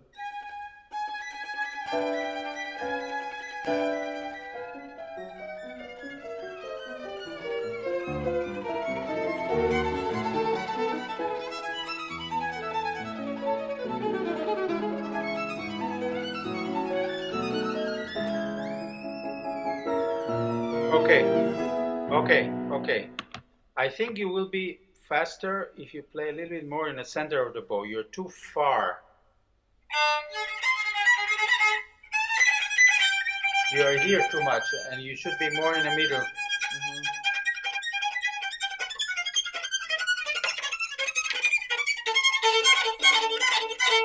I would not spend so much energy. I would play it a little bit more spiccato because it also fits a little bit the French spirit, the French style. Because this is not the habanera. Habanera, you can argue what kind of character, but this is light. You know, this is very French. Okay.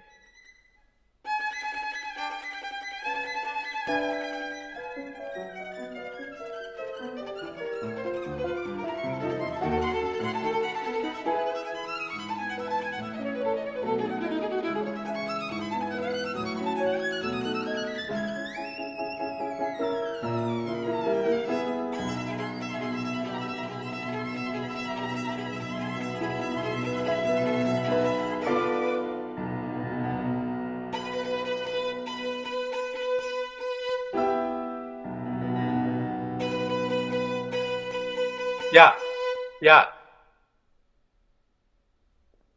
This is to me it's too long.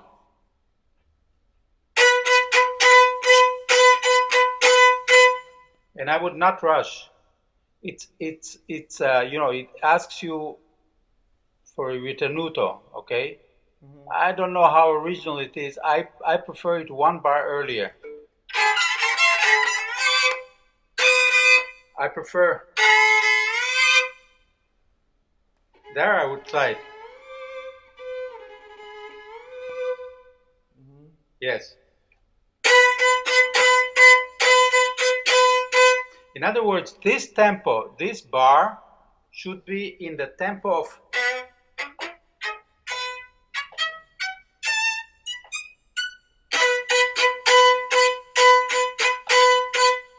and it's long for the piano.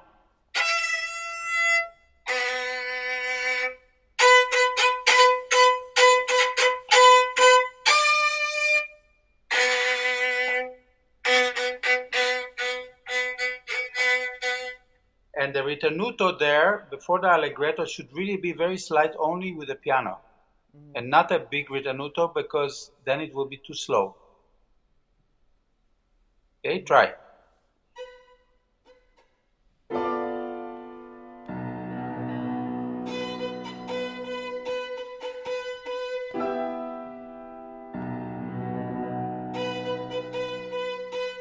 Yeah, not too short, Babu, not too short.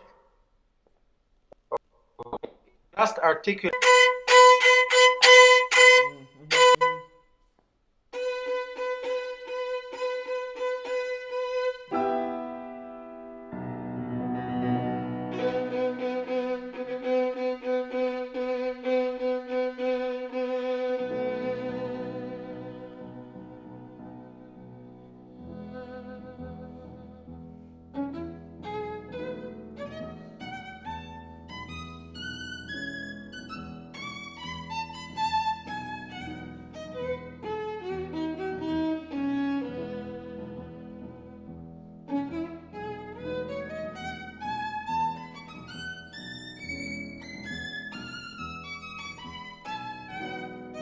Yeah. Okay, it's good. It's good. It's good, but it can be better. First of all, you like sliding. Then you should slide.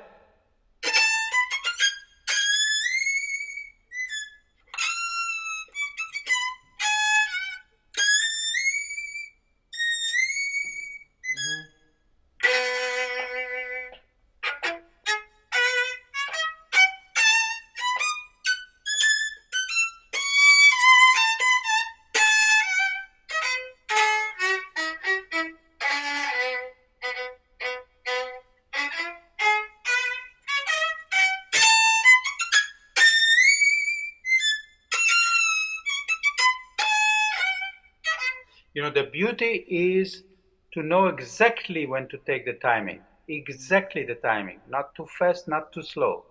You understand what I'm saying, right? And XIAOZHE, very rhythmical.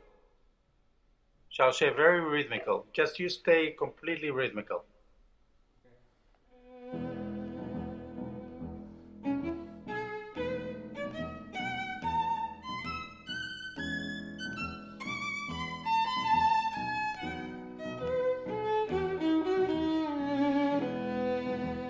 Yeah.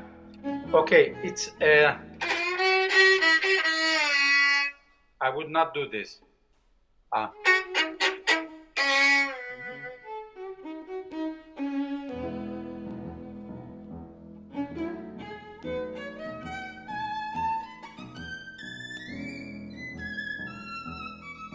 No, no, no, no.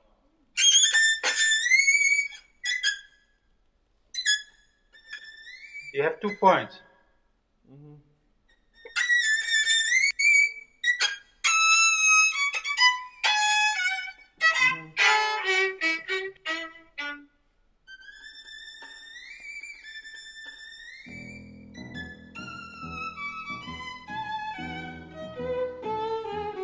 No, no, no, no.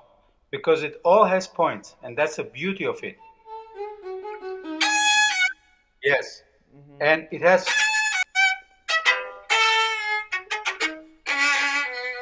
Now, no points.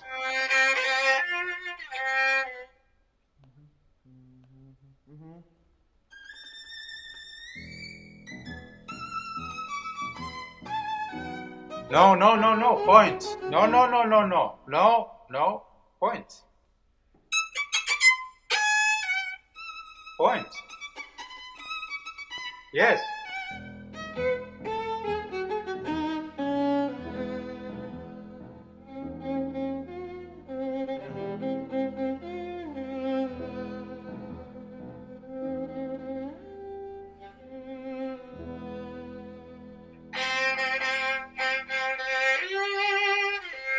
What?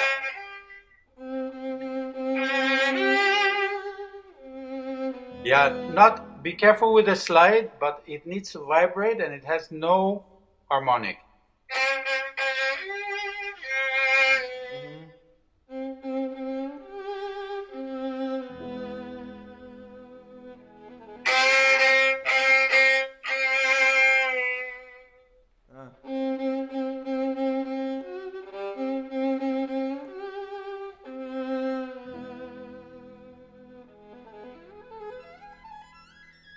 No, no, no, no, no. Well, lento. And the original is also lusingando, lusingero, which means that you have all the time.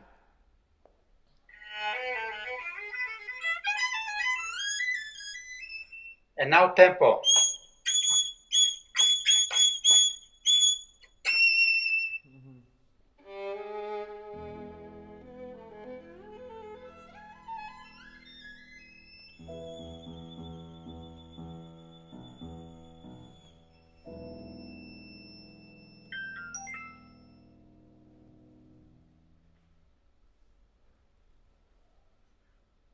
Yes. Well, I just had a comment here about, and it shows you how different the scores are, and it shows you also that we cannot even find the original of this thing. This score says lento.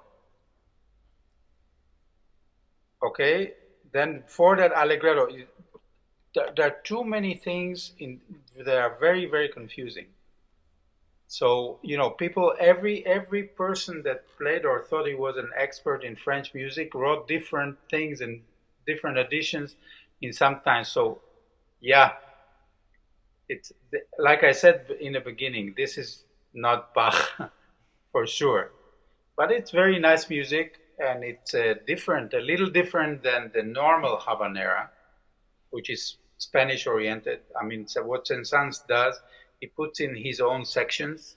So it's sections of habanera and French music, but he does it very well. I mean, it's a nice piece that an audience enjoys equally. Thank you very much. Thank you very much. Thank you. Thank you, Maestro, and thank you, Babur. With that, we've come to the end of our masterclass. Our sincere thanks to Maestro Shlomo Mintz for being with us today and for sharing your wealth of expertise and musical insight with us. And thank you also to our students for this wonderful session of learning together. We hope that you've enjoyed your time with us today, and do join us again as our virtual masterclass series runs throughout the semester. You can view the Conservatory's online performance season on our YouTube channel, and for information about our upcoming events and other happenings here at YST, do follow us on Facebook and Instagram. Until next time, thank you and goodbye.